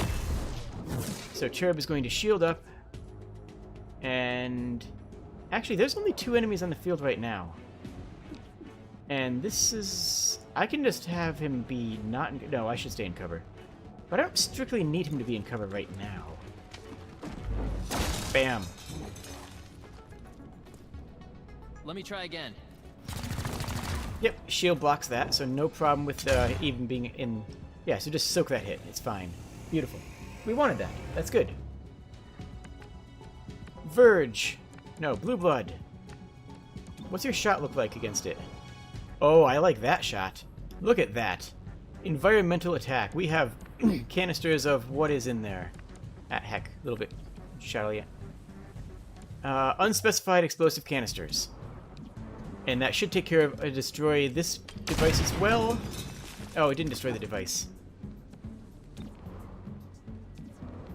46. I don't love that shot, but go ahead and take it. Okay, I'll take it. I'll take it. I'll take it. You can battle madness this dude. No. Just take down this guy. This guy needs to get down first. Maybe he'll shoot his ally. Maybe he won't. Doesn't matter. Liquidating. Oh, okay. You know what? That works for me. Now, Verge, run up and punch him unconscious. Now he's still in the battle. He's still in Verge's battle network, even though because he's unconscious, which is great. We're gonna subdue this dude. Yeah, we're just gonna run up here and knock this dude out. Bonk. Big ol' hip check. What do we got coming in? A thrall and an acolyte, who's the thrall and their acolyte. And the civilian is running away. That's fine. We don't worry too much about civilians around here. Like, I occasionally try not to kill civilians, but I mean... Sometimes they like... You know what? It's fine. Don't worry about it. Cherub, just run up full out. Just run all the way in. And do your best. Verge is out in the open. I didn't account for that. Okay. Blue Blood, what's your you don't have a shot at all, you're too far out. Move up a little bit. This way. That's acceptable shot. Yeah, take that shot, that's fine. You missed it. Missed the target. Thrall, what are you doing? You going after... Oh, you got a clear shot on Torque. Okay. Verge. Yeah, go ahead. Actually, no. Battle Madness the Acolyte. This is not the great because they are psionically trained. Good, we got the Berserk. You're gonna... Okay, he did shoot his ally. Nice, nice, nice, nice, nice. Now you need to get in cover. You need to get in cover real quick. I can do that.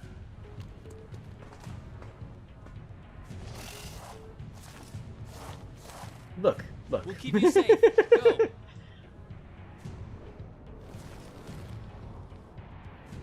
Soulfire on who? Soulfire on who? Oh no, Torque! No, no, no, no, no, no, no, no, no, no, no, no, no, no, no, no, no, no, no. Okay, okay, okay. Oh, where does Torque want to be that's not gonna get her super sad? I think up here is gonna be the best. Slithering. We need Cherub to give her a shield. I don't have any enemies. You know what? Okay, that's fine. We can use this opportunity to... Oh, we have a ceasefire grenade, actually. Actually, I don't care about that. I'm going to reload. I can take this opportunity to reload on Torque. I'm good. Oh, Blue Blood, you got enemies directly in front of you. And one of them is... Okay, that's actually okay. Okay, we need to shield Torque right away. Armored up. Fantasy chess vibes? You know what? That's fair. That's actually a pretty good description.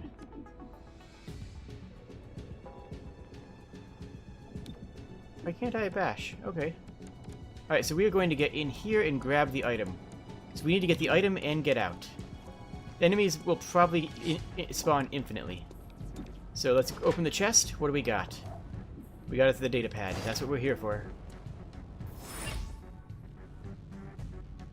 Alright, now we have to extract. Everybody has to get out of here. And we just take this shot every time, right? Oh, okay. Do we have any... If I punch him here, am I in cover? I am not in cover because of... things. Okay, we're just going for it. We're just going to go ahead and punch this dude. When does this guy activate? Not for a while. Great. Good. Need to see that. Okay. Bump. You're under arrest. Torque can deal with that one. Maybe. I hope. Hello, Snake. Okay, they missed. They missed. Heh. Good boy. Now what? Okay. So if I go here, I'm in light cover at least, so I have something. And who do we shoot? I think I need to take down the Acolyte. It's gonna be too big of a problem if I don't. Or I could try to mind control somebody. I can't mind control anybody important. I guess the Thrall's fine, because he can shoot that guy back there. Or I think it's better just to shoot. The 77 is a good shot. We should take the good shots. We missed the good shot. Okay, you know what? That happens too. That's fine. That's fine. Ooh, you gonna have burgers? I hope you enjoy your burgers. Who are you pulling up? You're pulling Blue Blood up. I hate to see that. So she decides. Oh no. Now what's this guy gonna do? Soulfire on two. Cherub? Still on my feet. Wow. I'm shocked that guy didn't go for Torque. Where do we move this? Where do we snake? If I snake... like here-ish? Covering ground. Yeah, I think this is a plan. I think we have a plan here. Because Torque can grab... 100% grab because he's not in cover. Beautiful. Grab him. Torque, do it. Make it happen. And wrap him up. Plus, anytime she wants, she can disengage and get to the exit, because we need to get to the exit. And honestly, as much as everybody needs Cherub to do stuff, I think the bigger priority might be getting out of here. Plus, I can't back out anywhere under cover that isn't next to a giant bottle of explosives, so... Yeah, I hate to say it, but run it out. Cherub also has the object. And Blue Blood is dunked. Not too much damage? Okay, 2 damage is fine. Alright. So where are we going? We're just exiting. We're just getting out of here. We're just getting out of here. 57. I think we just take the pot shot on the Thrall and then leave. Because remember, Blue Blood can shoot and then walk. The shot doesn't end the turn, so he can shoot and then back out to here. That's okay. The Thrall still has a turn. And it's gonna shoot Verge, I bet. Good, Verge is fine. Inferior training. So do I. Alright, I can dash to here, but let's go here so we still have an action. We can still do something. No matter even if it isn't the best, we still can Battle Madness the Thrall to shoot the other guy, or shoot a bullet at that Acolyte. Or shoot the Thrall. That's not a great shot, though. I think we Battle Madness the Thrall, because the Thrall's going to have a better shot than we do. But we have better accuracy. Like, we're better soldiers, so maybe not. That's a tough choice. That's not easy. Or I could just run more. I'm within 1 turn's running of the exit, so I don't think I need to run more. We should deal with as many enemies as we can before we leave. Just get him off the field. Hostile pacifier. Just whatever you do in Suplex. Whatever you do in Acolyte, just... Soulfire again? On who? On Verge again? You jerk. Hit, but still standing. And the other Acolyte does not get a turn. Okay. Yeah, we were actually... Do we sustain or release? I think we release the bind, actually. Yeah, we'll release the bind. Don't stray too far. And then light him up. Just... Release the bind and then just shoot him in the face. I didn't... Okay, we didn't do a great accurate... Okay. Apparently he was squirming when he got out of there. Alright, we're not planning on fighting anymore. Can you make it all the way out? Oh, you only do... Oh, so close. You're so close to being able to get all the way out. Heck. And you have the item. Okay. We can't get out yet, but we can... Oh, wait, we can actually hit both these guys. That doesn't actually do a whole lot for us, though. We'd rather get rid of this guy off the field. Blue Blood should be able to light up them real good. So let's... Charge Bash... Actually, no. We're going to Charge Bash this here. It's going to put us close enough to run to the exit. Actually, we can also shield Verge. Yeah, let's get a shield on Verge. Let's just do that. And now we Charge Bash this dude. Yeah. See that Echo Wave? The Echo Wave grows every time... Ooh, he needs to reload. The Echo Wave off of his melee attack increases in size every single time that he successfully defends with his shield. So anytime that his shield is used, it increases in strength. So 2 enemies left on the field, one's all the way the heck back there, and we are not going for them. We are going to leave them at peace. May they find joy and happiness as this dude hits the floor. You're running away? Can you even see anybody from there? Oh my gosh, you can almost kill Cherub. How dare you almost kill Cherub? I hate that. Alright, so here's the plan. Torque, move out here. And you're going to be running away, Torque. You're going to be leaving. But before you go, you're going to take grab Cherub. Thanks, Torque. And Torque is out of here.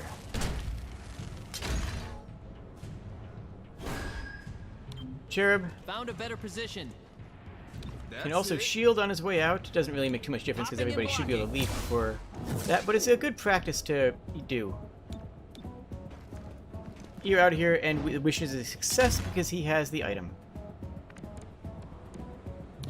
Blue Blood is out of here.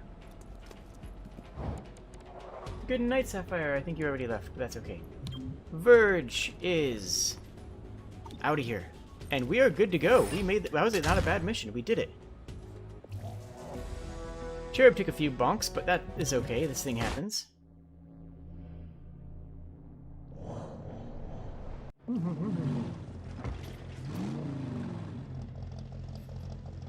Okay. Yep. Nice. We got a bunch of intel. Promotions for everybody. I love to see it. Spontaneous vigils broke here out we in are. honor of Mayor Nightingale, whose recent death still roils City 31. Thousands of citizens wish to pay their respects to our city's first freely elected mayor, said one attendee. She got it, you know? It wasn't about making things better for me and mine. Hybrid, alien, human, she did her best for all of us. The city council I like these little news blurbs. I think they add a lot to the narrative. within the month. Councilor Parada released the following statement. Mayor Nightingale once said, governance does not need popular approval, but it requires the people's consent. Channel 37, Celio Dash reporting. Okay, into the armory. I'm Torque. sure you already know your Oh, way yes, around yes, the yes, yes, yes, armory. yes. Each of you has a locker here, but it's also where we announce field promotions, which I'm doing now. You really shouldn't have. Congratulations. I realize now there should have been a cake. Let me hit one button real quick.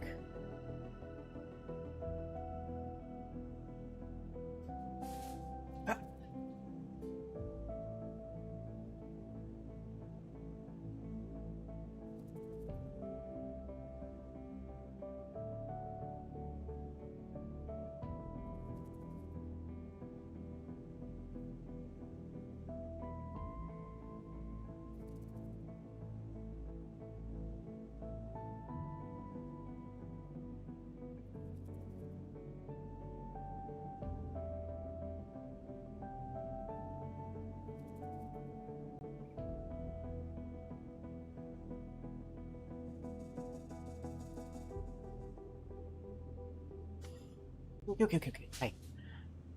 Plonk. Hi. Wait. It's doubled up. Wait, fix. I have to fix it.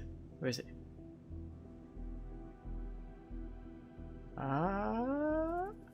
There it is. Okay. Hi. Okay. So, promotion on agent. Toxic greeting. Torque can now poison enemies on the breach. Phalanx. He can nullify all damage on the breach. Levitation. Everybody starts out with a breach skill. He can now pick up enemies on the breach. And now he can shoot things and ignore cover on the breach. And who are we swapping out for Godmother? Wait, she's still training for one more round. We're not swapping anybody out for Godmother. Weapons, armor, or field teams to upgrade. I feel like armor's useful, but weapons are cooler, right? Right? Yeah. Oh, the one we have to get first? The one we have to get first? Is this boy.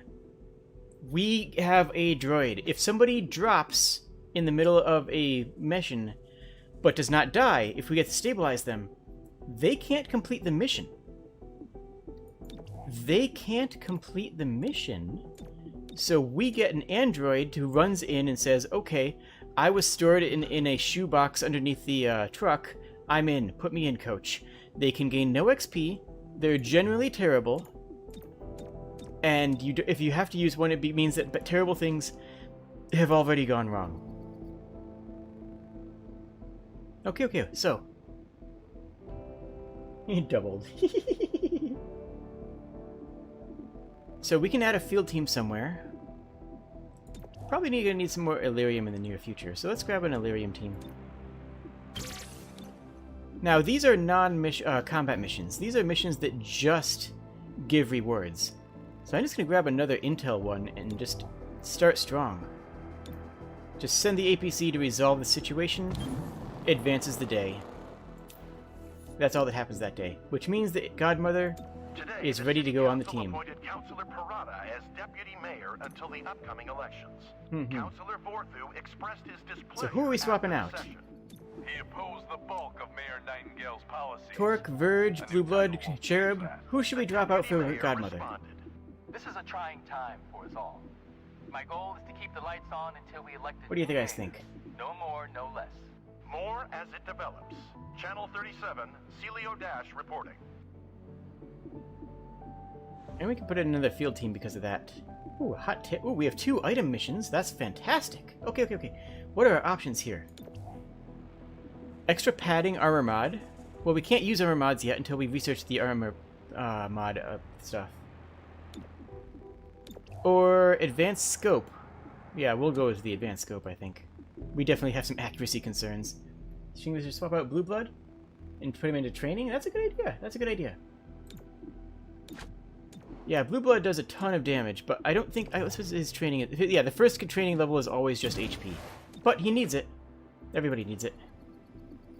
We're gonna go for this scope. We're lucky. We can reach an endangered VIP before hostile forces arrive. Our goal is to extract the VIP before hostiles can overwhelm the position. Get to the evac and get out. Okay. One encounter. Okay. Can't buy anything else because we're poor. Okay. And ice is on standby if we need it.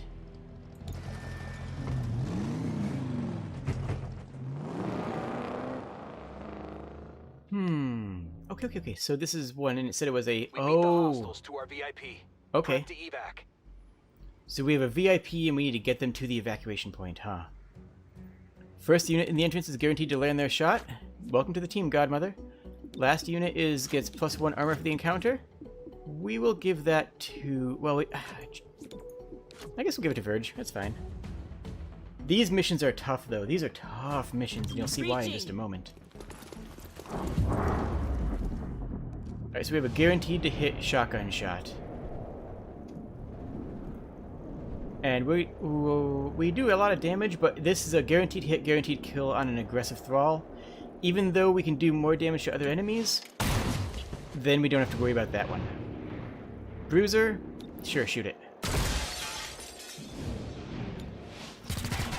Oh, I forgot to use her special thing. Oh well. That's fine. Oh, Torque, don't be behind that. That's a... Okay. There's our target. So the only goal here is to get the VIP here. If the VIP gets here, we win. If anything else happens, we lose. And we all have to get there as well. So that's a thing. We don't have a good place to go with Godmother because this car is about to explode. Make no mistake, this car gonna explode. Hopefully, Torque gets a chance to move before that happens. So Godmother, we'll put you over here. And 51% because it's a shotgun. The scatter shot is also another of her abilities, which is just a AoE attack that's very useful. 51%, don't love it, hope for the best. Okay, Godmother, that's okay. The VIP is just going to run. And then we're going to shield them with a Cherub, probably. Although Cherub has a lot of work that needs to be done as well. And more enemies are coming in for reinforcements, you see. So there's just going to be a whole lot going on here. She empowers us. Who empowers you? That's what we need to know. You lifted up Verge. Okay. I think I'm going to shield Torque just in case the car explodes before her turn. I don't think it will, but I also don't, like... I'm not 1000% certain. So let's just make sure it's not a problem, eh? And then move. Everybody needs to be moving. That's one of the difficult parts about these missions. And honestly, Torque is terrible on these missions. I didn't realize it was an escort mission until now, but Torque is all about staying in one place, holding the fort down, just, you know, bunkering, but, you know. Torque is all about... Ceasefire Grenade actually is pretty good right here. Yeah. Wait, what? Do we have to shoot a friendly? Oh, there's a civilian there. I mean, it's fine. It's a ceasefire grenade. It's just... No, it's not gonna, like, kill him or anything.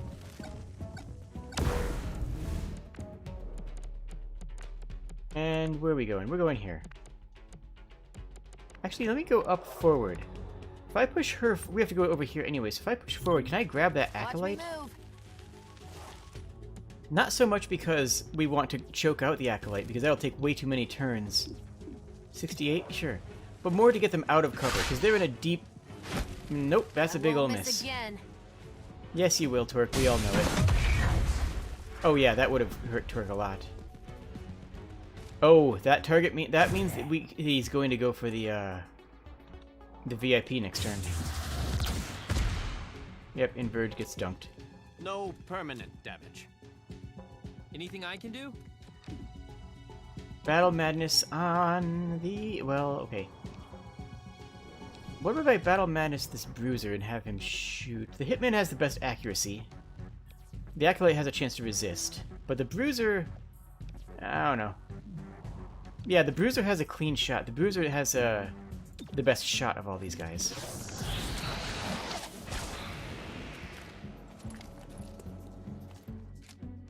Come on. What? Did not work? Did he resist? I thought it was 100%. Oh well. And again, we have to keep moving. Even though we don't, we have to keep moving towards the exit, because those enemies are going to keep on coming for us. So we are potentially in danger. There's Thrall, and ooh, there's 2 other enemies that are looking real bad. You hate to see it. And that NPC is moving towards them. That NPC thinks that those are the good guys.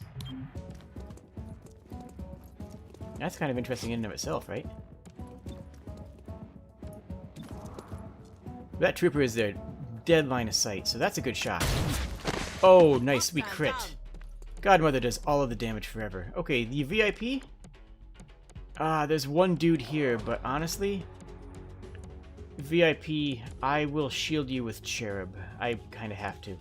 So just run. Just run, VIP. You're gonna have to go for it. She has my trust.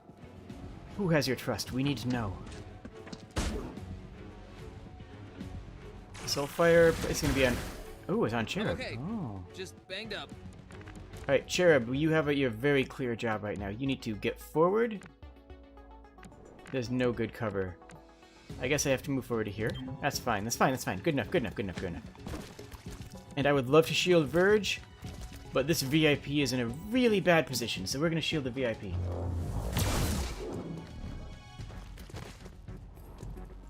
What are you doing? Thrall. Ooh. He didn't miss, he shot the car. He wanted the car to get destroyed. Don't... No, Verge, no, no, no, no, no, no, no, no, no. Okay, okay, okay, how do we deal with this? How does Verge survive this? Or does Verge just drop right now? Okay, okay, okay. But not out. Stabilize. Yes, stabilize this dude. Now, he's actually guaranteed to be okay. Like the enemies don't have a way of executing him. Like there's no way, there's no guaranteed full takedown. So what that means right there is that we don't have to worry about it. I can't move here because the car is going to explode, and Godmother has to move out of the way of the car exploding. So look forward to that. I guess we just inch, but everybody needs to keep moving towards that exit because enemies are going to keep on coming. There's that hitman. There he is.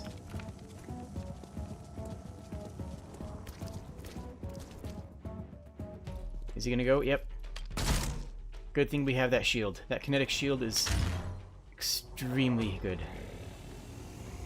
Oh yeah, it gives Cherub a charge too. I forgot about that.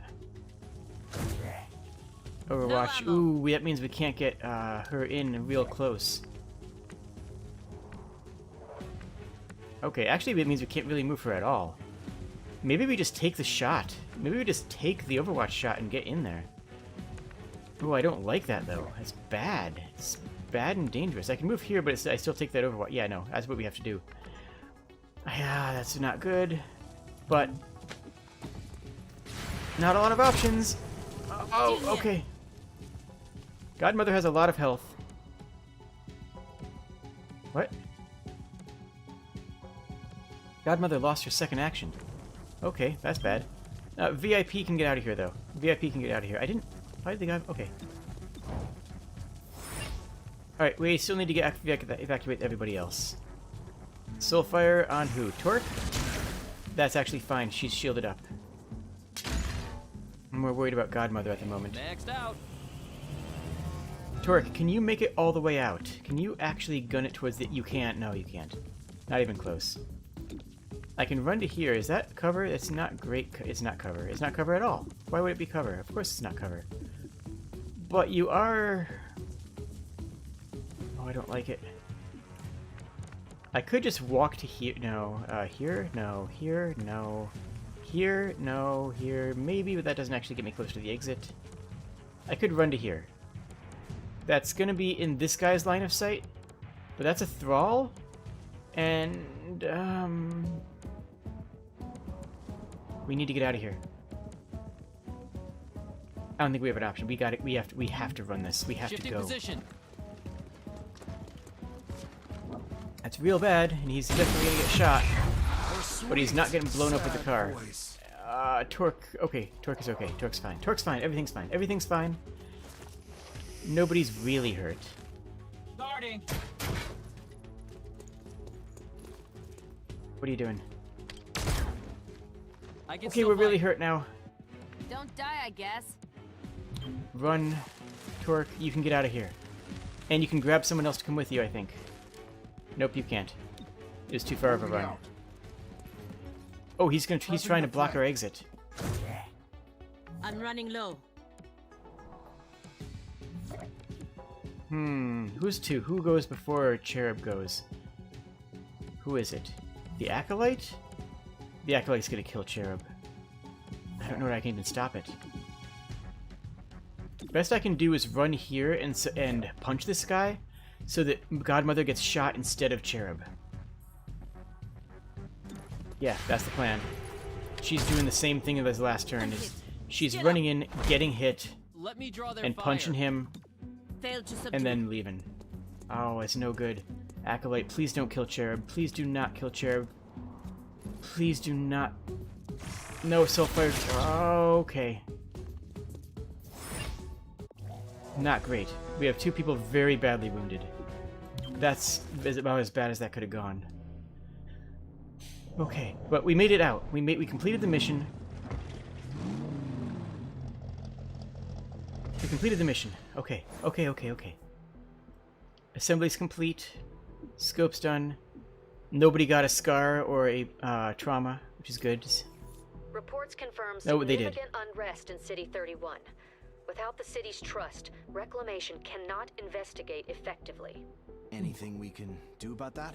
Results can earn back the public trust. We're here to keep the city safe, so there's no better way than doing just that. Okay, so we have 2 agents with scars, which is bad. That's real bad. How bad are they? What's the scar? Weakened. HP reduced by 3. Not great. But fortunately, Cherub can shield, so it can sort of mitigate that. Verge. Scar blunted. Crit chance down. That's actually okay. We don't mind that as much. I'm more worried about Cherub. So what do we do about this? Not a whole lot. We'll wait. We can go to put some of them into training when Blueblood's out, but for now... Oh, okay. Contact the scavenger market? That sounds like a really good idea. Yep, let's do this.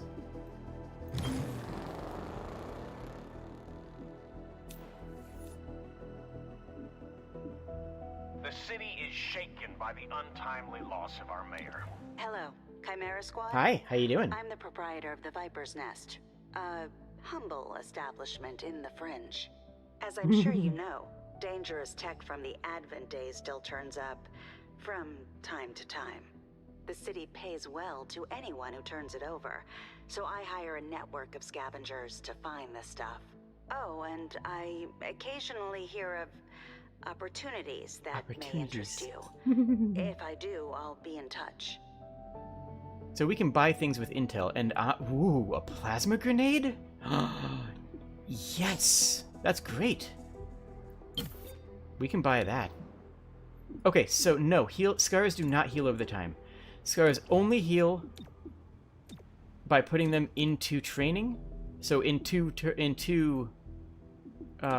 missions, Cherub will be back online. That's the only way to cure scars. That's the only way.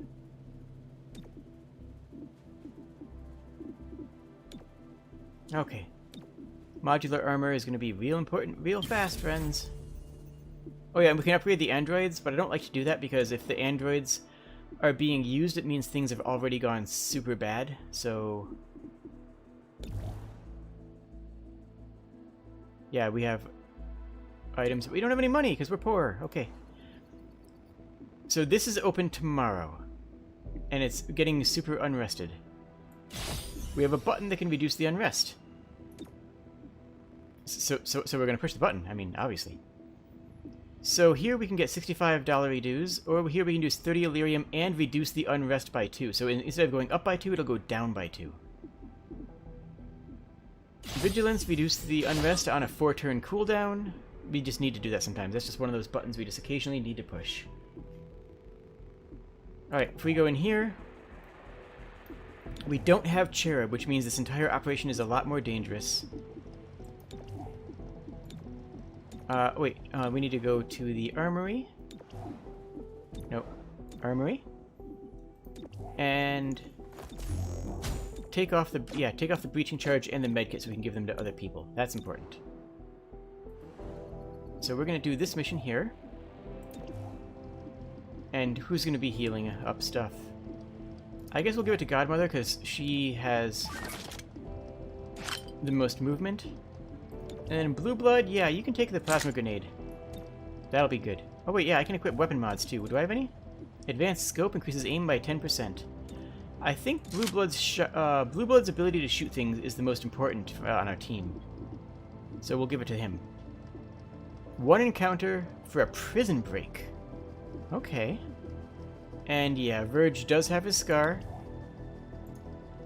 But that's only crit chance and we just have to deal with it. We just have to deal with it.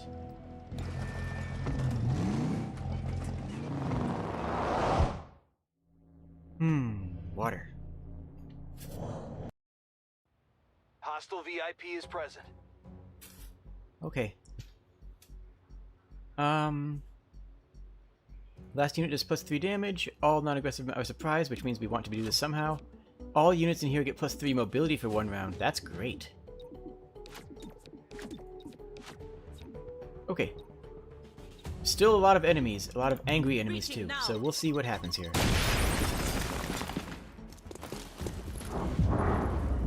What do we have? How many are actually aggressive? Only 1's actually aggressive. So we'll just dumpster that guy.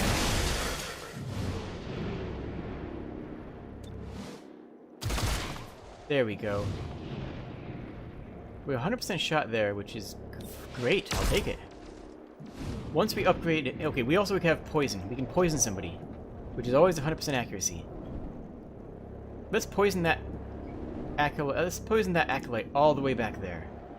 That way, because some of the acolytes, just hide back and use psionics. If we just poison them, they'll just die, and then we don't have to worry about them as much. You have to go? Okay, Ripley. You have a wonderful evening. I see the VIP.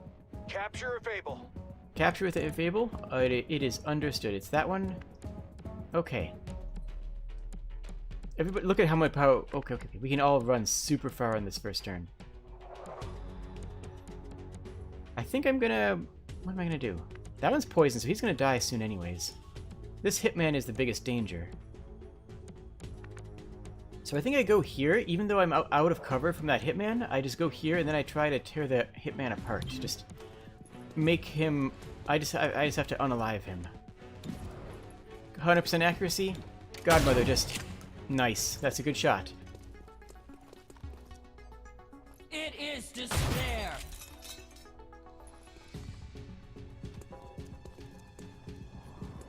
Okay. Oh, you lifting her up? Okay, so she's out of cover, so we have to be aware of that.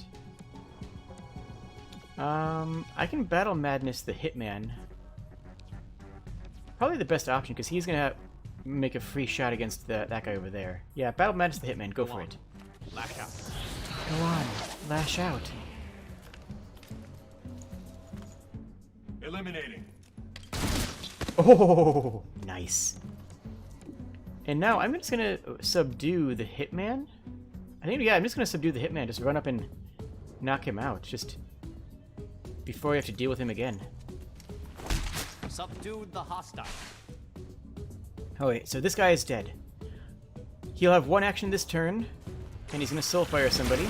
That's fine. No permanent damage. And then at the beginning of his next action, he's dead. We don't have to do anything else. I'm gonna run here, because that'll give me a good shot against the Acolyte, and I need to get to... No, Torque's got this guy. Torque's gonna take care of that one.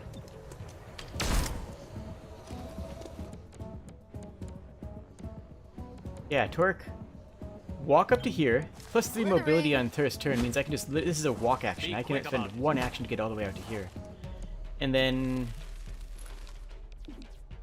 0. What? I can't actually... Okay.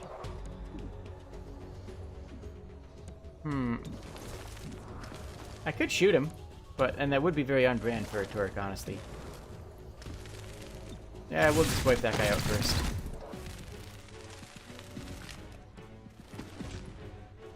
He's not going to be able to escape this turn, right? He's going to have to hide for... Okay, good. He can't make it all the way there. Alright, we're just going to punch this... Oh, he's a... Oh, sorry, he's a civilian. I can just punch him down. Yeah, just knock him out. Arrested the target. And here's what we're going to do. I can go punch this acolyte, or I can shoot this acolyte. I'm not going to do that. I'm going to end my turn. Where's my end turn button? Do I have one? I forget where it is. Oh yeah, preparation. Yep. And just we're going to watch him die. Nice. That went phenomenally well. That was an outstanding mission. That makes up for that last one. That last mission went terribly, but this one went great.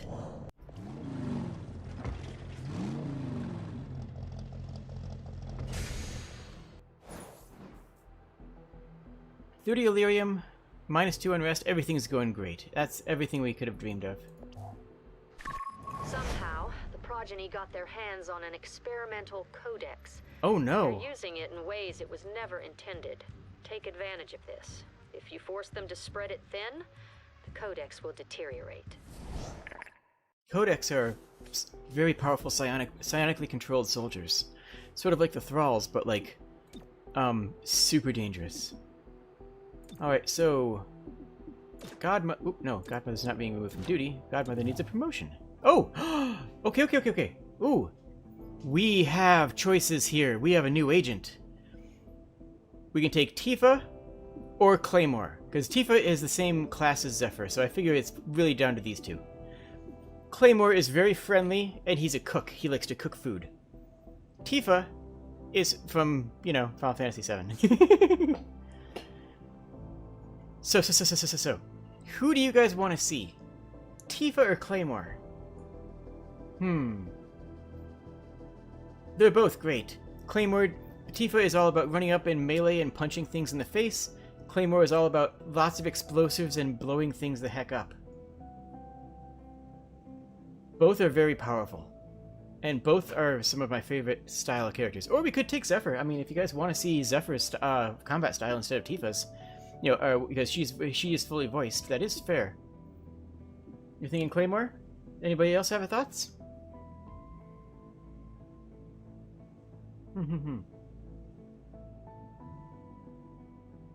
Claymore has a really good attitude.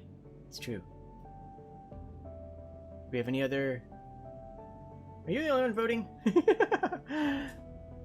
If so, that's fair. That's okay.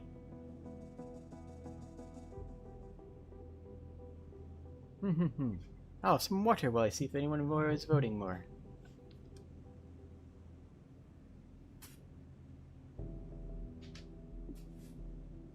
Oh, looks like no one else feels like voting, which is fine.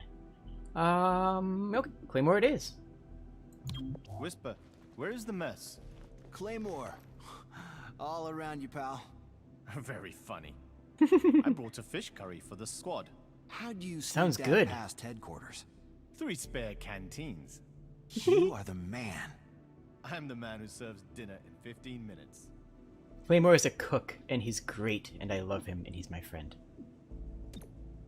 Okay, we're putting him right on the squad instead of Verge, because we don't want somebody who is wounded on the main squad. We want Verge back, obviously, he's fantastic, but not quite at this exact moment. Alright, we're promoting here, and she gets Alpha Strike. Shotgun, and gets to take her turn earlier, and gains an additional bonus action. And then, Torque is the first person to actually get a second tier of abilities, so these are actual abilities. We can get the extra mobility, or make Bind deal more damage. We are definitely taking Bind, because that's what she does best. Being able to remove an enemy off the board is the most important thing that Torque does, And anything that makes her do that better, I'm all about. Alright, now we can actually do this mission here, which is going to be the last one for today. We have to rescue a compromised technician.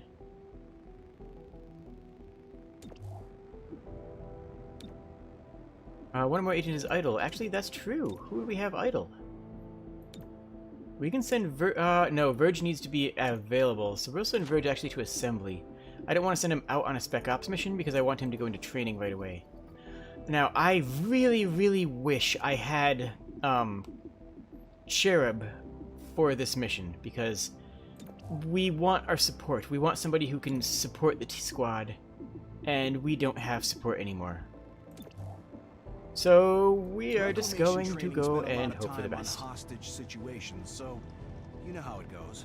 Focus on any hostile who threatens your VIP. Get them to safety as soon as you can. Okay. Do I have to unequip anything off of Verge? Yes, I do, definitely.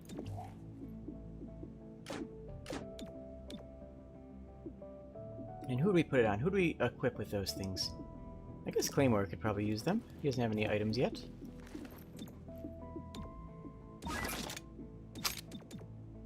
Also, the idea of a shotgun with tranquilizer rounds is just funny to me. Okay. And I think we're good to go. We don't have any money to buy more supplies, so might as well just go now. Ripley's gonna be sad that we didn't pick Tifa. A biomechanics technician realized her side project was backed by the progeny. And when she called reclamation, the progeny came to collect. They came to a workplace? Without calling first? Some things are not done. Shock and bless sleep meds. Alright, enemies deal 1 less damage during the breach from here, and if I send somebody to the side window, they get plus 25 aim during the breach. So we will actually send Godmother out solo here. That might be dangerous, that might be bad, but we're doing it. Yep, we're doing it, we're doing it. Don't bunch up. Breach! Breach! Breach! Let's hope that Godmother isn't swarmed. How many enemies? Oh, that's a hostage. Yep, that's a hostage. Oh, we have 2 enemies who are actually aggressive here.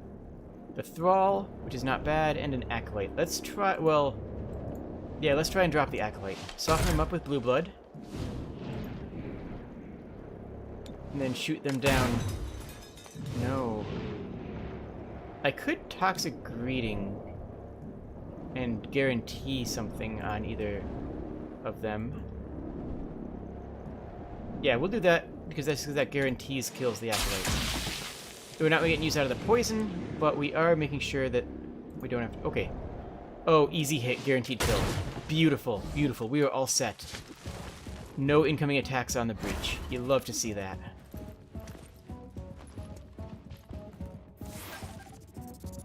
Alright, let it rip. Go ahead, Blue Blood. 1 shot, 1 enemy down. Got it. Second shot. Not a great shot. Just got crit. Merry Critmas. It's the only way. What are you gonna do? Soulfire? Okay, on who? Blue Blood? Okay, that's fine. It's got it. One. Alright, so let's throw a grenade over at that Resonant. It'll force him to get out of cover. Yeah. Throwing explosive. There we go. And then you can just run up and punch this Acolyte down. Target subdued. Now, we only have 1 enemy left here. 71% chance to tongue pull. And here's the thing, though. If we fail this tongue pull, we're still going to be okay because there's still that explosive there. So go for it. Grab it. Got him anyways. Well, that's this whole battle. Bind this guy up and put him down. That's round 1. All we did is take 2 damage off of Soulfire. That's pretty good. That's pretty good. I'll take it.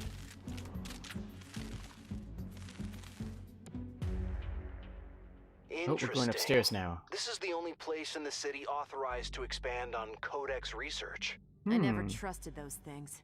Always judging me with their creepy glowing eyes. You also have creepy glowing eyes though, Twerk, and they're beautiful. I love them. Oh, we have a lot of options here. Plus defense for someone here, plus mobility. I think mobility we're going to give to Twerk, because so he can run up and grab somebody. Successful shots will crit. We'll give that to Claymore. We have another one with mobility, which we can give to Godmother. Which means Blue Blood gets defense. Breach! Breach!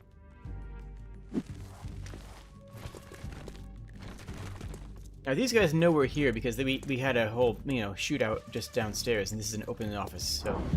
They are... Yeah, 4 people are ready to shoot. 4 people are ready for incoming battle. That's...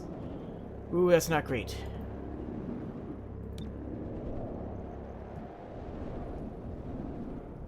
Go for it. See if you can take down the Thrall yourself. You missed. Okay. Not what I'd like to see. We have a chance of killing it, but I don't like the chance. We're better off shooting the Thrall to kill the Thrall, honestly. Good, he's down. Now, there's an Acolyte here. That one over there. And this Thrall behind cover. We can't kill the... Well, we can kill the Acolyte, but it's very unlikely, because it's 64 chance to hit, and we can do 4, 5, or 6 damage. We need to do 6 to actually get the kill, so it's a 30% chance to do the damage roll, even if we hit the 64% chance to hit. So, honestly, I think the best chance to kill something is shooting the Acolyte. Even though the Thrall, even though it's the lowest percent chance to hit, it's guaranteed to kill if it hits. Yeah. And we will poison this Acolyte here. Or will we? Will we poison? There's one all the way in the back. We can poison him, or we can just poison this one. The Resonant? Who's that? Alright, we'll poison this Acolyte. Twerk is a very pretty snake. It is true. Ow, that's 3 damage. Ow, that... Oh, okay, that missed. Never mind. No ow. No ow. Psi Domain? Oh, he's buffing his allies' psionics. We have to get to the evidence within 2 rounds, which not the best thing in the world, but we have 2 shots. I think we do take them here, or we can plasma grenade something, which absolutely should destroy a bunch of stuff. That's a miss. I think I need more practice. I think you do too, mate. It doesn't mean you're a failure. Okay, good. That guy is poisoned, so what are you gonna do? Her power guides me. No, it doesn't, buddy. No, it don't. Down in the muck. Psionic Suplex on Twerk? Okay, you know what? That's okay. Godmother is... Actually, Godmother can run all the way to here and grab this objective. Because she got the mobility bonus, remember? So she can actually open the chest.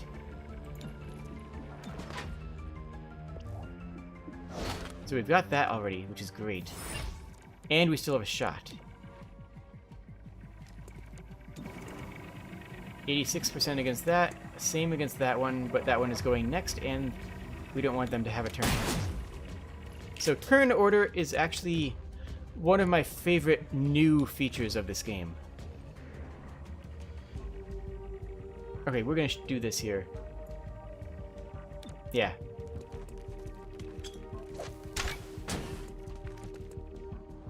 And then what are we shooting? Are we shooting the Resonant? I feel like we might as well. Yeah, soften them up. I don't want to kill them. Oh, we killed them. Okay. That works for me. One less enemy to deal with. Soulfire on Godmother. Makes sense. Ow. Oh, extra damage because of the Psi Domain. That's no good. No good. Twerk took some damage. That's a lot of damage. Oh my gosh, that Psi Domain has been brutal. Wait. Okay, so we only have the Acolyte left, really. Because this guy's a... No, is he not poisoned anymore? Is poison wear off already? Heck. Well, in that case, I guess we're going to go subdue this. Or Blue Blood could take care of it. No, Blue Blood's all the way over there.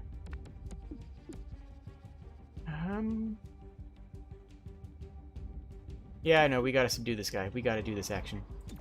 I would like to have Torque take the other one out because she can do effectively the other's entire health bar worth of the damage. Agent, unconscious. I'm sorry, Torque. I'm sorry, Torque. Oh my gosh. Oh, I didn't think. Oh no. Oh no. Okay.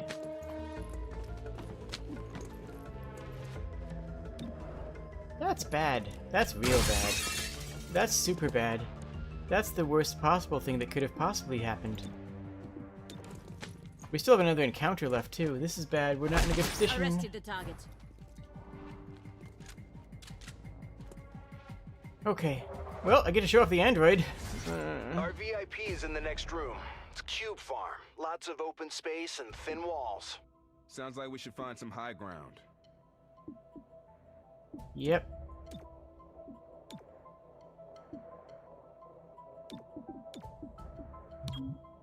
Well, we have a security door, which is not. So everybody's watching the main door. See how we have potentially six enemies who are aggressive. If we go in the security enemy door, the enemies are harder to hit because we're not in good position. But we're not going to get attacked, and that's kind of good right now, right? Like, because we ain't in good position. Oh gosh, Torque, I'm sorry.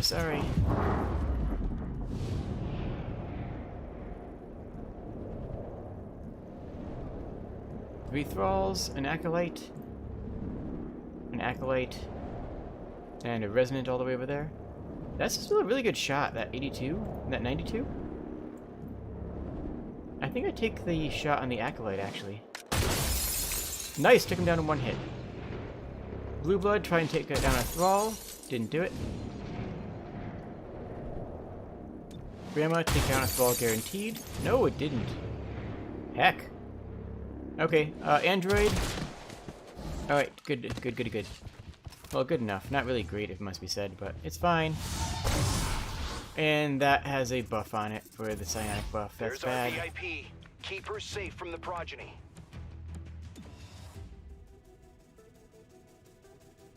How much damage does the shrapnel bomb do? I forget.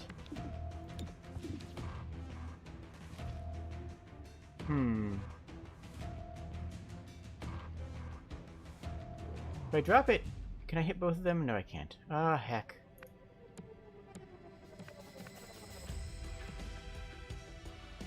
So I'm just thinking. I'm thinking. It's hard to do things with. You have to think. How do I hit? I don't want to kill the civilians if I can avoid it. I could do over here, but that acolyte's about to have a turn. And if I go here, it's gonna hit a civilian, which is kind of, you know, generally frowned upon.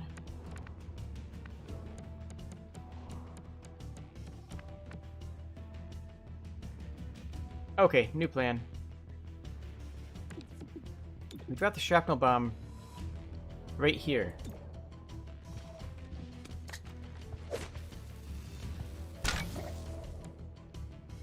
That'll guarantee that Thrall's dead. Then we shoot at this acolyte. That's not a terrible shot. We might be able to just... Oh, we knocked out his cover. We knocked out his cover. That's actually pretty good. Soulfire on who? Godmother? Oh, on Claymore? That's... It hurts, but we can deal with that. We can work with that. Oh, finish him off. Polish him off, Blue Blood. Thank you so much. Can you take out that one too?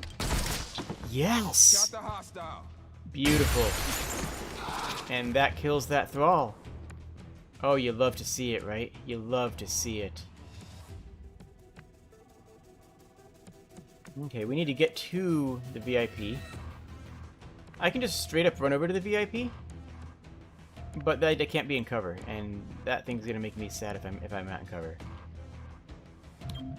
I'm just gonna run over here, use the medkit on myself, and see if I can't hit that guy. I can't hit that guy. That's okay. You drifted up. Now the android, because I don't care about the android, I can put the android in the line of fire and hope that they target it. Because the android can't get any battle scars. So if the android just like stands here and gets hit, nobody cares about it.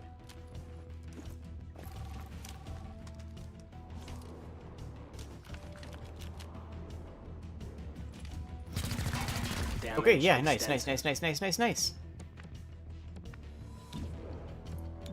Let's... Yeah, we'll just drop... hit civilian. Throwing shot. There we go.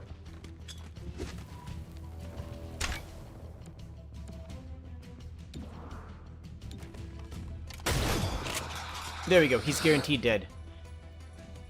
He took damage, he's guaranteed to die from the blast, which means we go and we focus on the VIP because we don't need to worry about cover right now.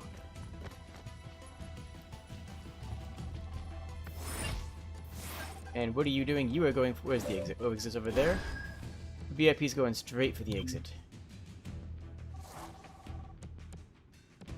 Honestly, we all should. Where's the potential places for enemies? Incoming from there, or maybe up here.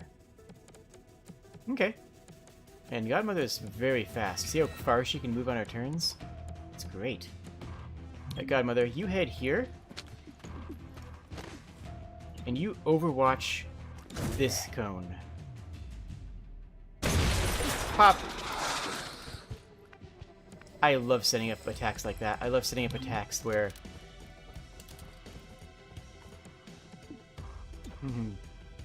where the enemies are just going to die. Active. Letting them die to poison or stuff like that. I can Shrapnel Bomb every single turn, by the way. It's great. I reloaded. They might come in through that door. If they do, Hostiles will not get through. It's fine. VIP is already going out. I like how the VIPs can be snakes too, because the whole point of the city is that there's a diversity of culture. Like, there's aliens and humans living together.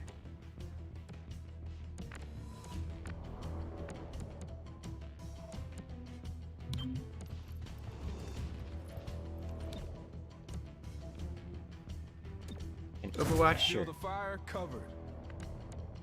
Grandma. Actually, Grandma can just literally run out of here. Actually, everybody can get out of here before reinforcements come in. Yeah, no, for sure. We're just gonna leave before reinforcements get here. I hope Torque's okay. I hope she doesn't get like a bad battle scar. I feel so guilty about that. Oh my gosh. Like, I feel so bad about that.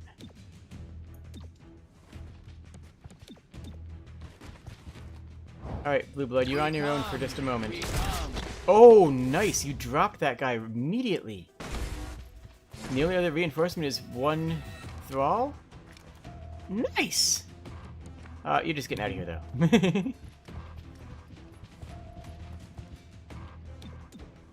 Okay.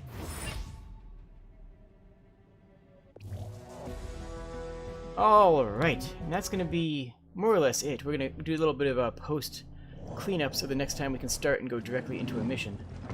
But that'll be mostly it for today's stream. I'm happy with this game. I enjoy it. Cherub has toughness, so he's got his health back. Yep, we saved the Progeny tech. We've seen Progeny using tech from an unfamiliar design. None of it came from Advent, though. Oh, really? We need to find the source of the tech to find out how they're using it. Agent Scar identified psionic radicals as the perpetrators of last night's attack at Highland Square. Commissioner Maloof proposed the idea of a registry for psionic residents. The registry would have a deterrent effect on an invisible crime.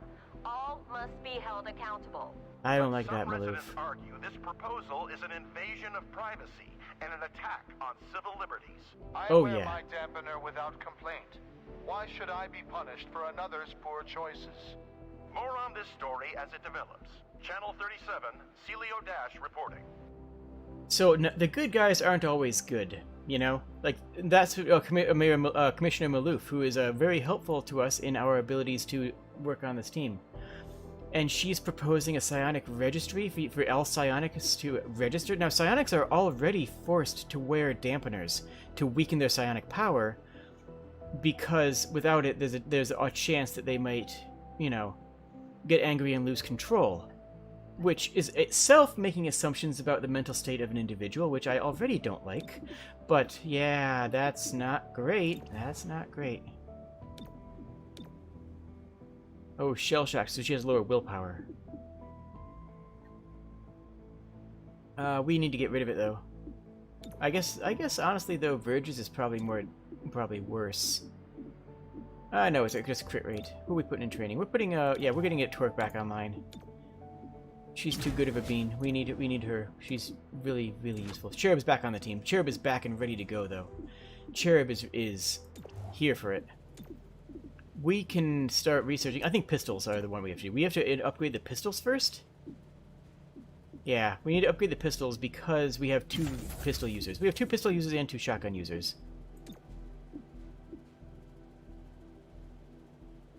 Yeah.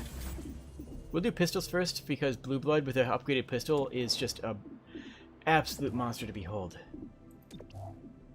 Alright, so we can either... First shot in each clip disorients the target. So every time we open up a clip, we send disorient. Or automatically activate Overwatch if your last action is spent moving. I think that's real good. Because we can make our first shot a bullet shot, and then we can move and then go on Overwatch as our second action. It basically gives us, instead of just standing there and tearing 2 shots, we get 2 shots and a movement. That's good. I like that. Alright, so we need to take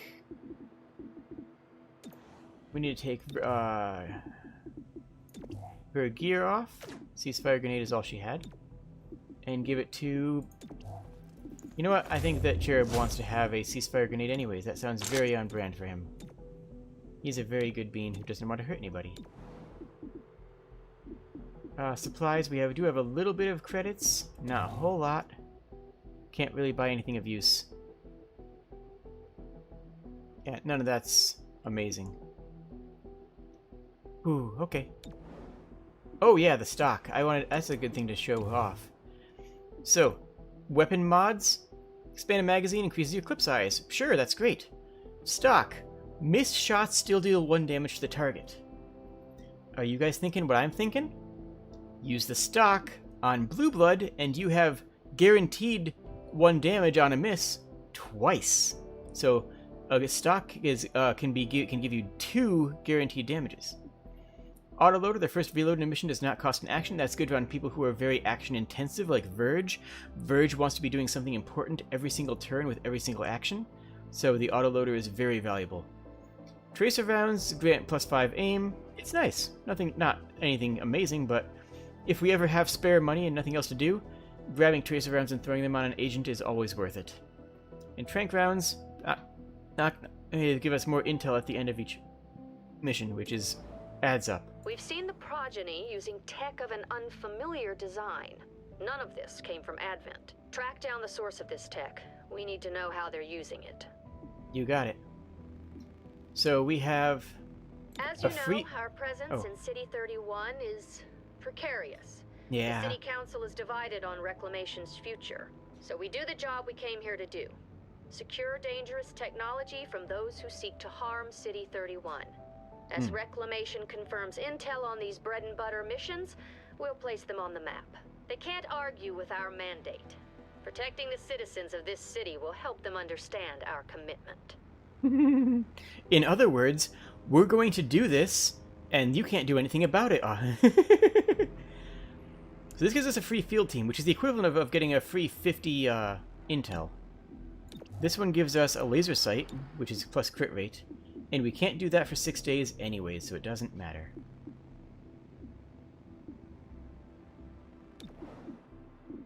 Alright, and... Oh yeah, so...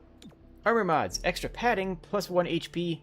It's not a lot, but again, it's better than not having any mods. A free 1 health will add up. Infiltrator grants the adaptable passive ability. You can use which means that you can use the vents to breach...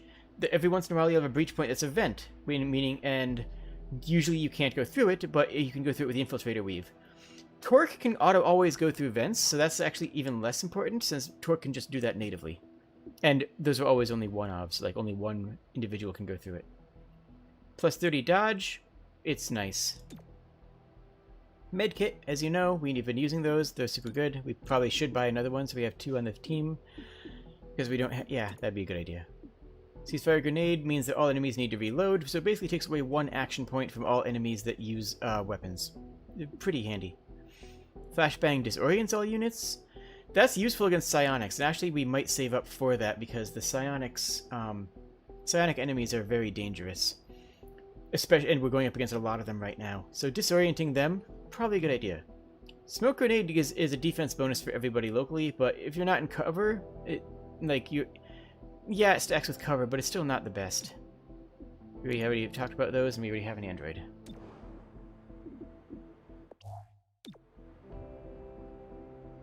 Alright, let's do a quick save here.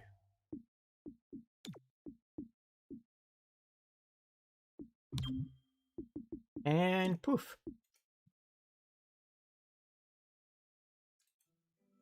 And that is XCOM Chimera Squad. It's a wonderful game. It is my favorite XCOM game, and I hope that you've enjoyed it. And we'll continue it again on next Wednesday. Yes, next Wednesday. So look forward to that. And cheers, friends. I hope you have a wonderful evening.